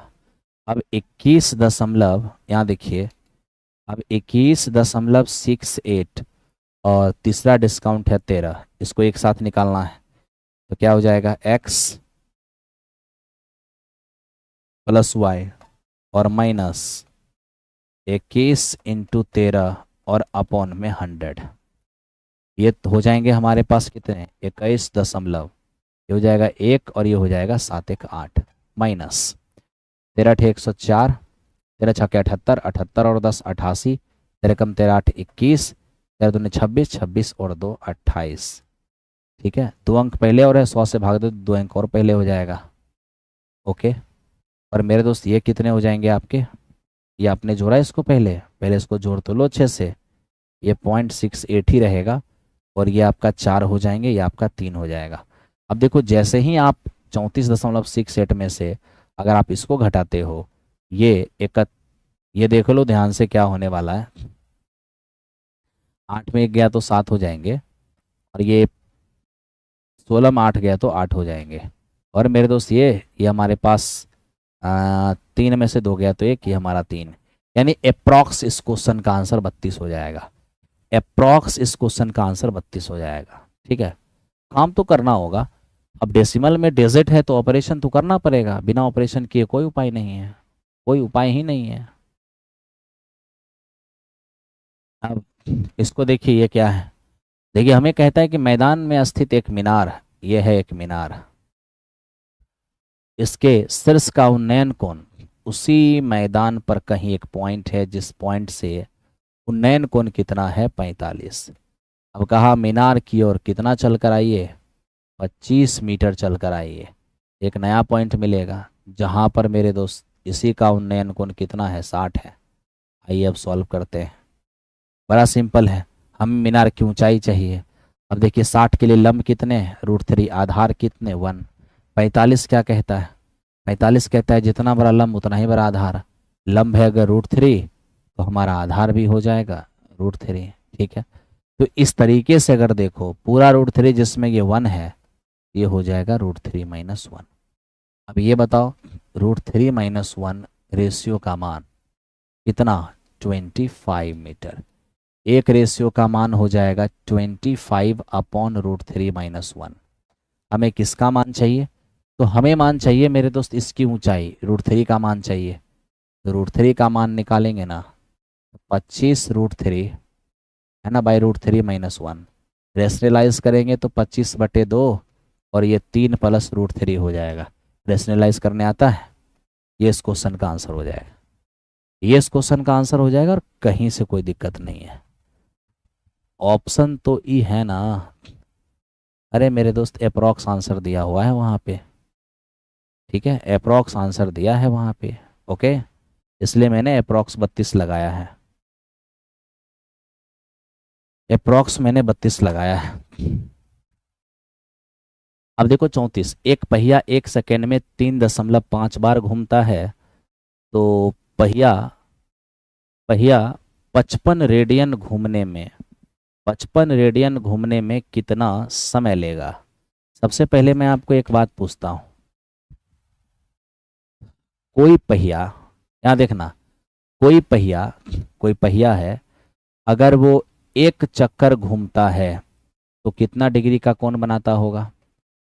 कोई पहिया एक राउंड घूम जाएगा ना तो 360 यानी 2 पाई रेडियन का एंगल बनाएगा, है ना। एक चक्कर में 2 पाई, पाई मतलब 180 भी होता है, तो 180 × 2 360 हो जाएगा। अब एक चक्कर में 2 पाई रेडियन, तो बताइए कितना बार घूमा है जी, 3.5 चक्कर। तो 3.5 चक्कर में कितना एंगल बनाएगा ये, तो 3.5, यहाँ देखना 3.5 3.5 × 2, पाई का मान 22/7 रख सकते हैं आप, है ना। डिग्री में रखेंगे तो 180 रखेंगे मेरे दोस्त, लेकिन हम क्या चाह रहे हैं ना, हम पाई का मान यहाँ पे, अब देखिए आपको ये बात पता होना चाहिए कि 180 डिग्री बराबर पाई रेडियन होता है। ठीक है, तो 360 बराबर क्या हो जाएगा, इधर हो गया डबल तो इधर भी करना होगा डबल, इसलिए हो जाता है 2 पाई रेडियन। यहाँ पर पाई का मान 180 ना रख करके 22/7 रखिए, क्यों, क्योंकि हमको रेडियन में ऑपरेशन करना है ना। अब रेडियन में ऑपरेशन मेरे दोस्त हम कर रहे हैं, हम देख रहे हैं कि 3.5 दूनी 7 से 7 चला गया, इसका मतलब साफ हो गया कि 3.5 चक्कर में 22 रेडियन का एंगल बन रहा है, और वो भी कितना देर में, 1 सेकेंड में। तो सवाल ये है कि 22 रेडियन घूमने के लिए 1 सेकेंड लगता है, 1 रेडियन घूमने के लिए 1/22 सेकेंड लगेगा।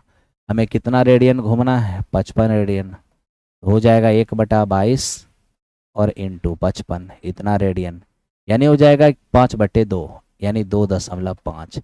2 मेरे दोस्त 1 मिनट समझो थोड़ा सा, 1 मिनट ऐसे, 22 रेडियन घूमने में 1 सेकेंड, 1 रेडियन घूमने में 1/22 सेकेंड, तो 55 रेडियन घूमने में 1/22 और गुने 55 सेकेंड, यानी हमारा हो जाएगा 2.5 सेकेंड। तो इस क्वेश्चन का आंसर हो गया 2.5 सेकेंड। ठीक है, बहुत आसान है। 134, अब 135 आइए, जब कभी भी त्रिभुज ABC की बात हो जाएगी तो आपको पता है कि त्रिभुज ABC के तीनों कोण, त्रिभुज के तीनों कोणों का योगफल 180 होता है। यहाँ से अगर B और C रखना है तो C और E 180 माइनस A होगा। आप दोनों तरफ 2 से भाग दे दीजिए, दोनों तरफ 2 से भाग दे दीजिए, तो B प्लस C और बाई में 2, ये हमारा हो जाएगा 90 माइनस A बाई 2, ये हो जाएगा 90 माइनस A बाई 2। ठीक है, तो कुछ करना नहीं है, ये आपका 10 हो गया। B प्लस C के जगह पर रख दीजिए 90 माइनस A बाई 2, ये हो जाएगा आपका cot A by 2। Cot A by 2 किसी ऑप्शन में नहीं है, इसलिए आपका आंसर ऑप्शन नंबर ई हो गया, इसलिए आपका आंसर ऑप्शन नंबर ई हो गया। ठीक है, बढ़िए, अगले क्वेश्चन की ओर चले। अब आप देख लीजिए, ये आपसे कहा कि एक लंबवृत्तीय शंकु की ऊंचाई और त्रिज्या प्रत्येक में 100% की वृद्धि करना। पहले तो आप यही समझिए कि 100% की वृद्धि का मतलब होता है 2 गुना कर देना, 2 गुना। यानी पहले अगर त्रिज्या r है तो अब 2r कर दीजिए, पहले ऊंचाई h था अब 2h कर दीजिए। ठीक है, देखिए आयतन क्या होगा, पाई r स्क्वायर h पहले आयतन हो जाएगा, अब पाई r स्क्वायर h, 4 दूनी 8, 8 पाई r स्क्वायर h हो गया। यानी सीधी सी बात है, पहले 1 पाई r स्क्वायर था, अब 8 पाई r स्क्वायर है, यानी हो गया 8 गुना, और 8 गुना का मतलब होता है 700% की वृद्धि, 700% की वृद्धि। क्योंकि देख लीजिए 1 से 8 होना वृद्धि 7 का, इससे 1 से और इंटू 100 तो 700% तो हो ही जाएगा। ठीक है ना, चलिए आगे चलते हैं। मेरे दोस्त ये ध्यान रखना कि एक क्वाड्रेटिक इक्वेशन का जो डायग्राम होता है वो परबलयिक होता है ना, परबलयिक होता है। ओके, अब यहाँ देखिए ये क्या है, कह रहा है कि एक तार एक वृत्त के रूप में जिसकी त्रिज्या हमारा 84 है, उस वर्ग की भुजा ज्ञात करें जो तार को मोड़कर बनाया गया। ठीक है, अब एक तार को वृत्त जब बनाए हैं तो वृत्त बना है 84 सेमी त्रिज्या वाला। अब इसी तार को मोड़ करके एक वर्ग बनाना है, इस वर्ग की हमसे भुजा मांगा है। जिस तार से वृत्त बनाए हैं उसी से वर्ग बना रहे हैं, दोनों का परिमाप बराबर हो जाएगा। दोनों का परिमाप 2 पाई r होता है वृत्त में, ये होता है 4 गुना भुजा। अब यहाँ से देखिए 12 सत्ते 84, ये हो जाएगा हमारा 4 तिया 12, 6, 6 गुने 22 132, ये हो गया वर्ग की भुजा। 132 आपका वर्ग की भुजा हो गया, ऑप्शन नंबर बी, ये है 138। अब आप ये देख लीजिए, x degree plus y degree का मान बोला है। एक हमारे पास त्रिभुज है, त्रिभुज के तीनों कोणों का योगफल 180 होता है, आप जानते हैं। तीनों कोण को जोड़ दीजिए, 40 40 80 प्लस x प्लस y, तीनों कोणों का योगफल 180, x प्लस वाई बराबर आपका 100 डिग्री हो जाएगा। यही इस क्वेश्चन का आंसर हो गया, कोई दिक्कत नहीं है। इसको देखिए, एक वृत्ताकार चादर से 42 सेमी लंबी और 14 सेमी चौड़ी एक आयताकार चादर काटी गई है, तो बताइए वृत्ताकार चादर का क्षेत्रफल कम से कम क्या होगा। मेरे दोस्त पहले तो आप ये समझिए, हमारे पास एक सर्कल है, अगर एक सर्कल से एक आयत काटा जाता है, एक सर्कल से यदि एक आयत काटा जाता है और उसमें भी आयत ऐसा इसकी लंबाई 42 सेमी हो और चौड़ाई आपका 14 सेमी हो, तो जो इस आयत का विकर्ण होगा वही इस वृत्त का व्यास होगा। तो पहला काम है विकर्ण निकाल लेना। मान लीजिए अगर ए बी है तो ए बी कैसे निकालेंगे, रूट के अंदर लंब स्क्वायर प्लस आधार स्क्वायर, क्योंकि ये हाइपोटेन्यूज है ना। तो अगर इसको सिंपलेस्ट करते हैं यहाँ पे तो हम क्या देख पा रहे हैं, 7 42 का स्क्वायर क्या हो जाएगा मेरे दोस्त, और ये हमारे पास 14 का क्या हो जाएगा। आप एक काम करिए, थोड़ा सिंपलेस्ट कर लीजिए। अगर थोड़ा सिंपलेस्ट कर लेते हैं, ठीक है मेरे दोस्त, थोड़ा सिंपलेस्ट कर लेते हैं तो ये हो जाएगा हमारा 6 और ये हो जाएगा हमारा 2, 36 36 और 4 40, और 40 40 का वर्गमूल हो जाएगा 2 रूट 10, 14 रूट 10, तो 14 रूट 10 यानी कि 7 रूट 10, 7 रूट 10 हमें चाहिए क्षेत्रफल 22/7 पाई r स्क्वायर। 154, 1540 हो जाएगा। यानी मेरे दोस्त आप क्या कीजिए, इसको थोड़ा सिंपलेस्ट कर लीजिए। 7 छक्के 42 और 7 दूनी 14, 6 और 2 है ना, ये निकल जाएगा √6 का स्क्वायर और 2 का स्क्वायर 4, 40, 40 का मतलब हो जाएगा 2√10। अब 2√10 कब आया है? जब मेरे दोस्त ये हमारे पास 6 है, ये हमारे पास 2 है, ये हमारा 2√10 हो गया। जबकि रियल ये है कि हमने इसको 7 से काट के सिंपलेस्ट किया था, तो वापस इसमें 7 से गुना करना होगा। पहले हमने 7 से दोनों को काटा था, फिर हम पाइथागोरस थ्योरम लगाए, तो 7 से काट दिए दोनों को, 6 2 आया तो पाइथागोरस लगाए। तो भाई 6 और 2 तो यहाँ ओरिजिनल था नहीं, ये तो 7 से काटने के बाद आया है। आई मीन इसका ही 7 गुना है, तो इसका भी 7 गुना हो जाएगा, यानी ये आपका हो जाएगा व्यास। अगर मेरे दोस्त आपका व्यास हो जाएगा 14√10, तो कन्फर्म है कि त्रिज्या होगा 7√10। त्रिज्या 7√10 हो गया तो वृत्त का क्षेत्रफल क्या होगा, पाई आर स्क्वायर 22/7। आर स्क्वायर करेंगे तो 49 × 10 हो जाएगा। फाइनली ये 1540 हो जाएगा। यही इस क्वेश्चन का आंसर हो गया। 1540 इस क्वेश्चन का आंसर हो गया। अब आप इसको देख लो, ये क्या है। कहता है कि दो कार ए और बी दिल्ली से प्रस्थान करती है 8:30 बजे और 9 बजे शिमला के लिए। वे 40 और 50 की स्पीड से चलती है। दिल्ली से कितने किलोमीटर के बाद दोनों की मुलाकात होगी? अब देखिए, दिल्ली से ये लोग चलना स्टार्ट किया शिमला की ओर। दिल्ली से ये लोग चलना स्टार्ट किया शिमला की ओर, ठीक है। अब देखिए, एक चला है 9 बजे, यानी कि बी चला है 9 बजे, और ए चला है 8:30 बजे। इसका मतलब आधे घंटे पहले ए चला है। इसका मतलब ए थोड़ा आगे गया होगा, तब बी यहाँ से चलना स्टार्ट किया है। कितना आगे गया होगा? आधा घंटा। तो ए के द्वारा तय की गई दूरी कितना हो जाएगा? तो सवाल ये है कि ए की चाल है 40, 40 किलोमीटर पर आवर की स्पीड से अगर कोई आधा घंटा जाएगा तो 20 किलोमीटर। इसका मतलब है कि इन दिल्ली से 20 किलोमीटर आगे जब ए चला गया तो बी चलना स्टार्ट किया। तो बी दौड़ना स्टार्ट किया 50 की स्पीड से, और ए जा रहा है 40 की स्पीड से। सवाल ये है कि बी ए से मिलेगा कब? तो पहले मिलने का टाइम देख लीजिए। दोनों के बीच का फासला है कितना? 20 किलोमीटर। और रिलेटिव स्पीड घटकर काम करेगा, 50 में 40, 10 किलोमीटर पर आवर। यानी 2 घंटे के बाद इनकी मुलाकात हो जाएगी। अब हमसे ये कहा है कि सर बताइए दिल्ली से कितना दूरी पर मुलाकात होगी। तो मैं मेरे दोस्त ये पूछता हूँ, यहाँ देखना, मीटिंग पॉइंट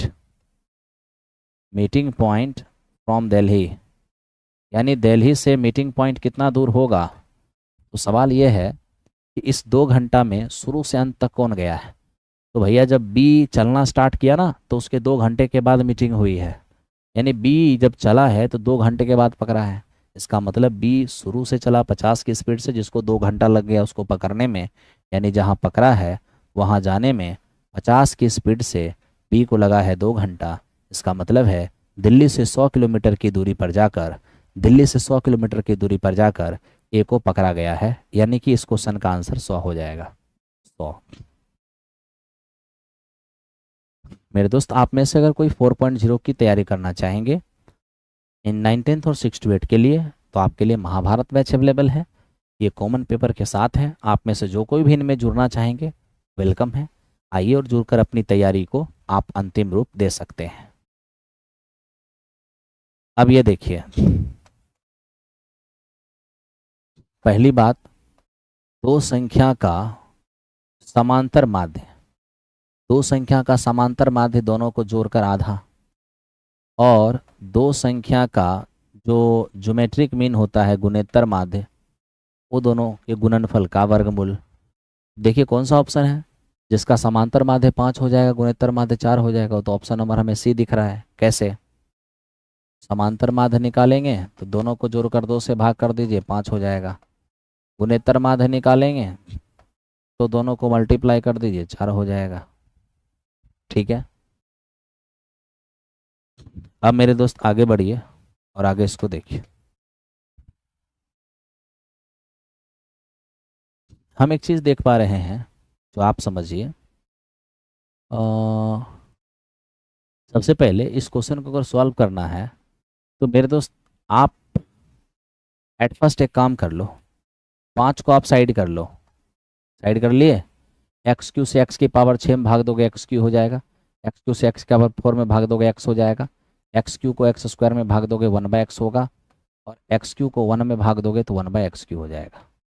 ठीक है, अब आप मेरे दोस्त यहाँ पर इसको थोड़ा लेके आ जाओ, स्क्वायर वाले को और अचर पद को रख लो, 5x को उधर ले जाओ, दोनों तरफ 5x से भाग दे दो, x से भाग दोगे तो ये x प्लस 1/x बराबर कितने हो जाएंगे 5, पहला x square plus 1/x square क्या हो जाएगा ए स्क्वायर माइनस 2, ये 23 हो जाएगा, और x Q plus 1/x Q क्या होता है जी ए क्यू और -3a, तो मेरे दोस्त 110 लीजिए, 1/5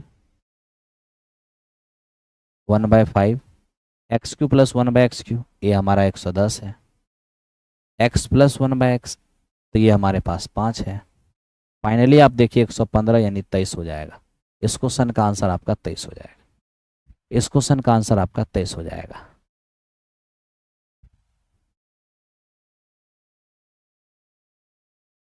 अब इसको देखिए, ये क्या है, ये कहता है कौन सा सत्य है। मेरे दोस्त ये 5 सेट और यहाँ पर एलिमेंट 0 दिया है, ये 5 है जिसमें मेरे दोस्त इस सेट में एक एलिमेंट आपका अवेलेबल है। ठीक है, और ये तो अजीब तरह का फंक्शन है।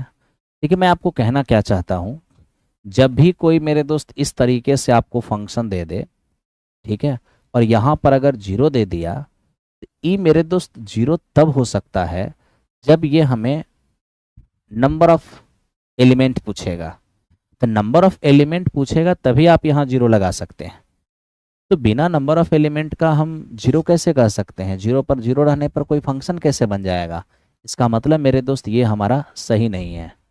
लेकिन ऑप्शन नंबर बी जो है ना, ये मेरे दोस्त हमें कह रहा है कि सर ये क्यू जो है ये बिलोंग्स टू, ये एक सेट को बिलोंग्स करता है और जिसमें हमारा एक एलिमेंट है क्यू, यानी 0 नहीं हो सकता है, एलिमेंट होना चाहिए, और यहाँ पर बिल्कुल एलिमेंट अवेलेबल है। ठीक है, तो मेरे दोस्त एलिमेंट 0 तब होगा जब नंबर ऑफ एलिमेंट पूछेगा, नंबर ऑफ एलिमेंट ना यहाँ पूछा है ना यहाँ पूछा है, जब नंबर ऑफ एलिमेंट नहीं पूछेगा तो 0 नहीं होगा, कोई ना कोई टर्म होगा। तो यहाँ पर फाई के लिए मेरे दोस्त, फाई के लिए फंक्शन है फाई। ठीक है, तो ये सही है, सही ये भी होता अगर यहाँ पर n लगा होता ना नंबर ऑफ एलिमेंट, तो 0 रखते तो ठीक था। नंबर ऑफ एलिमेंट नहीं पूछे, आप 0 रख देंगे तो ये ठीक नहीं रहेगा, है ना, क्योंकि नंबर ऑफ एलिमेंट पूछेगा तभी तो एलिमेंट का नंबर हम 0 करेंगे या फिर जो भी रहेगा वो करेंगे। यहाँ पर नंबर तो ऐसा कुछ दिया नहीं था, सीधा फंक्शन बनाया था, तो 0 से रख के आप कोई फंक्शन कैसे बनाएंगे, इसलिए मेरे दोस्त ये हमारा गलत हो गया। लेकिन ये बिल्कुल सही है, क्योंकि इन्होंने नंबर ऑफ एलिमेंट नहीं पूछा है तो वहाँ 0 लिखा भी नहीं है। चलिए धन्यवाद। अरे भाई इम्पिटी सेट हम तब बोलेंगे ना जब हमें नंबर ऑफ एलिमेंट बोलेगा, नंबर ऑफ एलिमेंट नहीं बोलेगा, एन नहीं लगाएगा तो हम अपना मन से इम्पिटी सेट कैसे बोल सकते हैं, आप बताइए।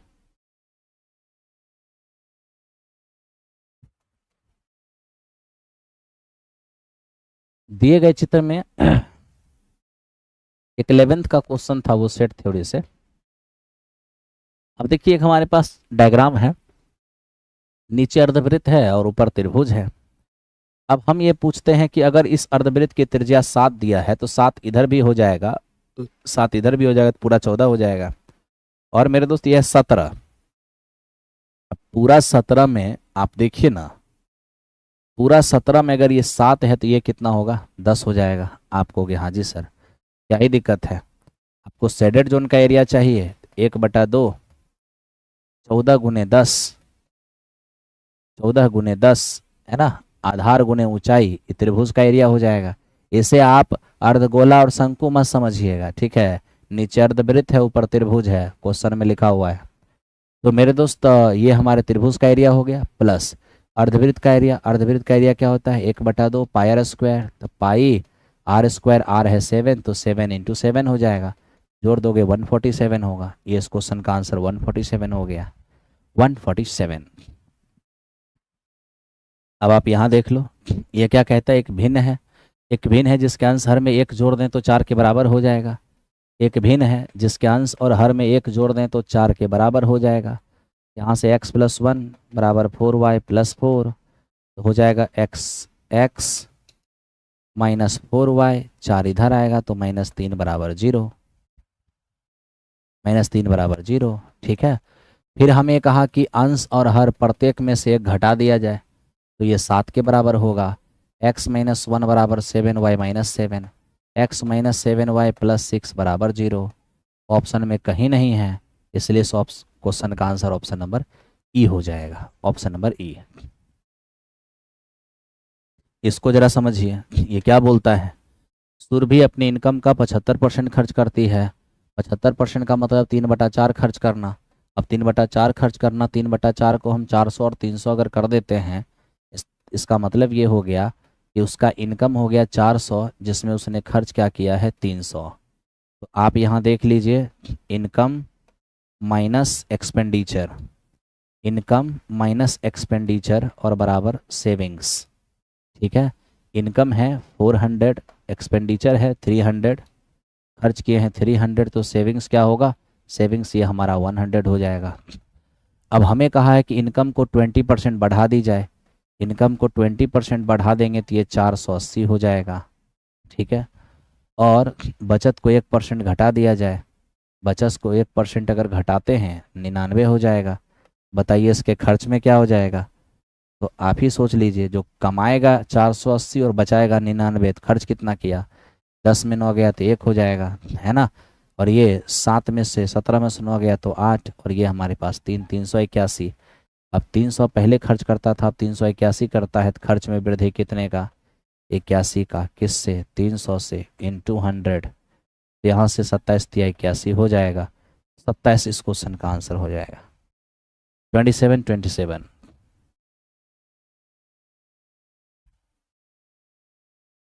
रोशन सोनी स्वागत है मेरे दोस्त, स्वागत है। जिंदगी जिंदगी है, चलते ही रहता है। जीवन एक झरना है जो एक प्रवाह की तरह बहते ही रहती है ना। और प्रवाह को कभी भी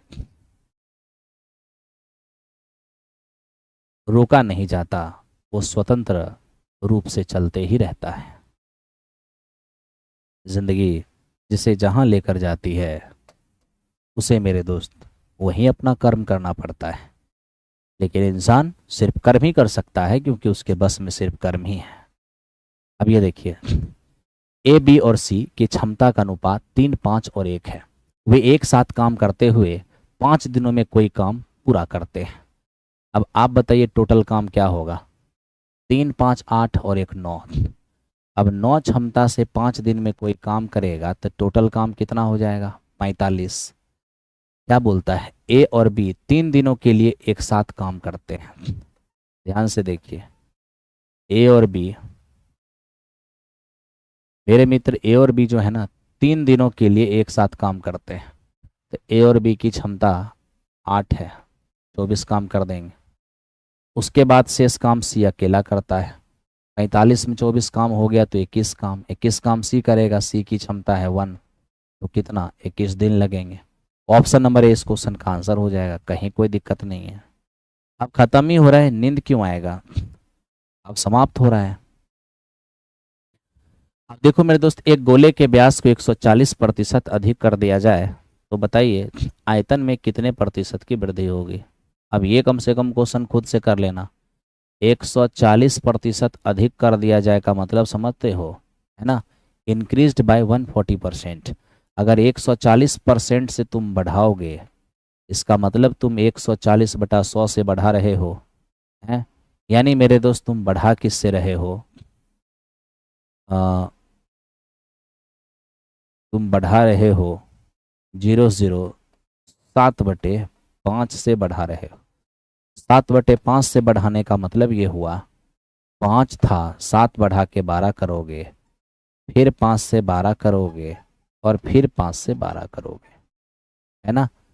और फाइनली देखोगे, अब कहोगे ऐसा आपने क्यों किया, क्योंकि 4/3 आर क्यू यही तो आयतन होता है। 4/3 कांस्टेंट वैल्यू है, आर क्यू मतलब 3 बार वृद्धि होगा। तो इधर तुम्हारा 125 हो जाएगा और इधर 2744 हो जाएगा, है ना। फाइनल वृद्धि आप देख लो कितने का है, फाइनल वृद्धि देख लो। फाइनल वृद्धि हो जाएगा आपका 14 में 5 गया तो 9 हो जाएगा, और मेरे दोस्त ये 13, 3 में से 2 गया तो 1 हो जाएगा, और 7 में से 1 गया तो 6 हो जाएगा। फाइनल वृद्धि हो जाएगा 2619 का, किससे, 125 से, और इंटू 100, 25 चौको और 25 बचे, अब 19 चौके 76, 6 चौके 24, 8 2 10 और बटा में 5। मेरे मित्र ये कुछ न कुछ तो गड़बड़ है कहीं पे, ठीक है।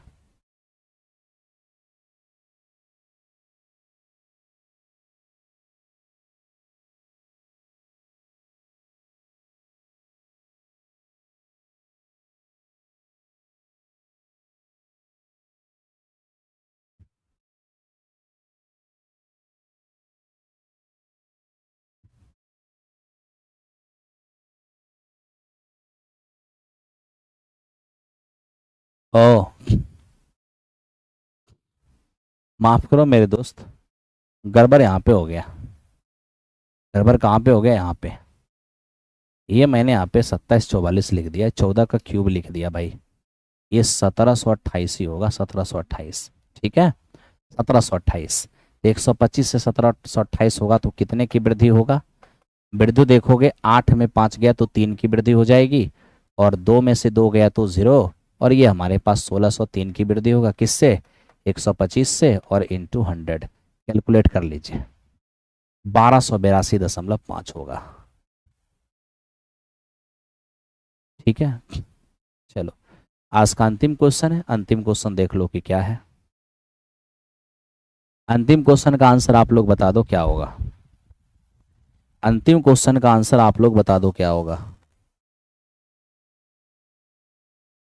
देखो क्या है, 50 संख्या का औसत है 64। बाद में ये पता चला कि 83 को 38 और 44 को 42 दर्ज किया गया।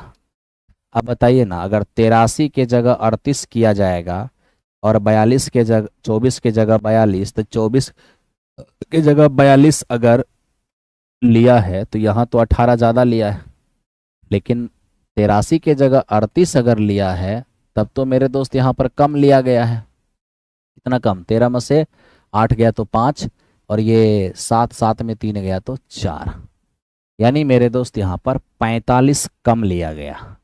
तो 45 का नुकसान ऊपर में और नीचे 18 का प्रॉफिट। फिर भी अगर देखा जाएगा तो 15 में 8 गया 7 और 3 में से 1 गया तो 2, फिर भी 27 का नुकसान है। अब अगर 27 का नुकसान है मतलब कम आंका गया है, इसका मतलब एवरेज जो है वो पहले से बढ़ेगा। पहले 64 था ना आपका, अब थोड़ा बढ़ेगा, कितना, तो जितने का नुकसान हुआ है उतना बढ़ेगा। तो मेरे दोस्त इतना बढ़ेगा, लेकिन किसके रेस्पेक्ट में, 50 के रेस्पेक्ट में। एवरेज में एवरेज ही जोड़िएगा ना, 64 तो एवरेज है ही, ये तो 27 को एवरेज बनाइएगा ना तो 50 से भाग दीजिएगा। क्यों, क्योंकि 50 विद्यार्थी है तो 50 से भाग दीजिएगा, तो 50 के रेस्पेक्ट में एवरेज बदलेगा। तो मेरे दोस्त यहाँ पर हमारा 64 हो जाएगा। और प्लस में अगर इसको हम देखेंगे, ठीक है, अगर यहाँ पर 50 से लग नहीं रहा है तो दशमलव एक जीरो देंगे, तो 50 से कितनी बार में जाएगा, 5 बार में, 50 पंचे और 50 चौके, यानी फाइनली आपका 64.54, ये इस क्वेश्चन का आंसर होगा। तो मेरे दोस्त इस तरह से हमने सेट नंबर ये आपके सामने जो कुछ भी इस बार 9th-10th में आपका सेट था, शायद आपका सेट 16 था, कौन सा था, 19 था या 16 था। तो मेरे दोस्त देख पा रहे हैं इस बार जो आपकी सेट थी, आपकी सेट नंबर 19। तो सेट नंबर 19 हमने कंप्लीट कर दिया। ठीक है, अब फिर कल से हम लोग, हमारी मुलाकात बुक के साथ होगी। कल हम लोग बुक डिस्कस करेंगे। Thank you.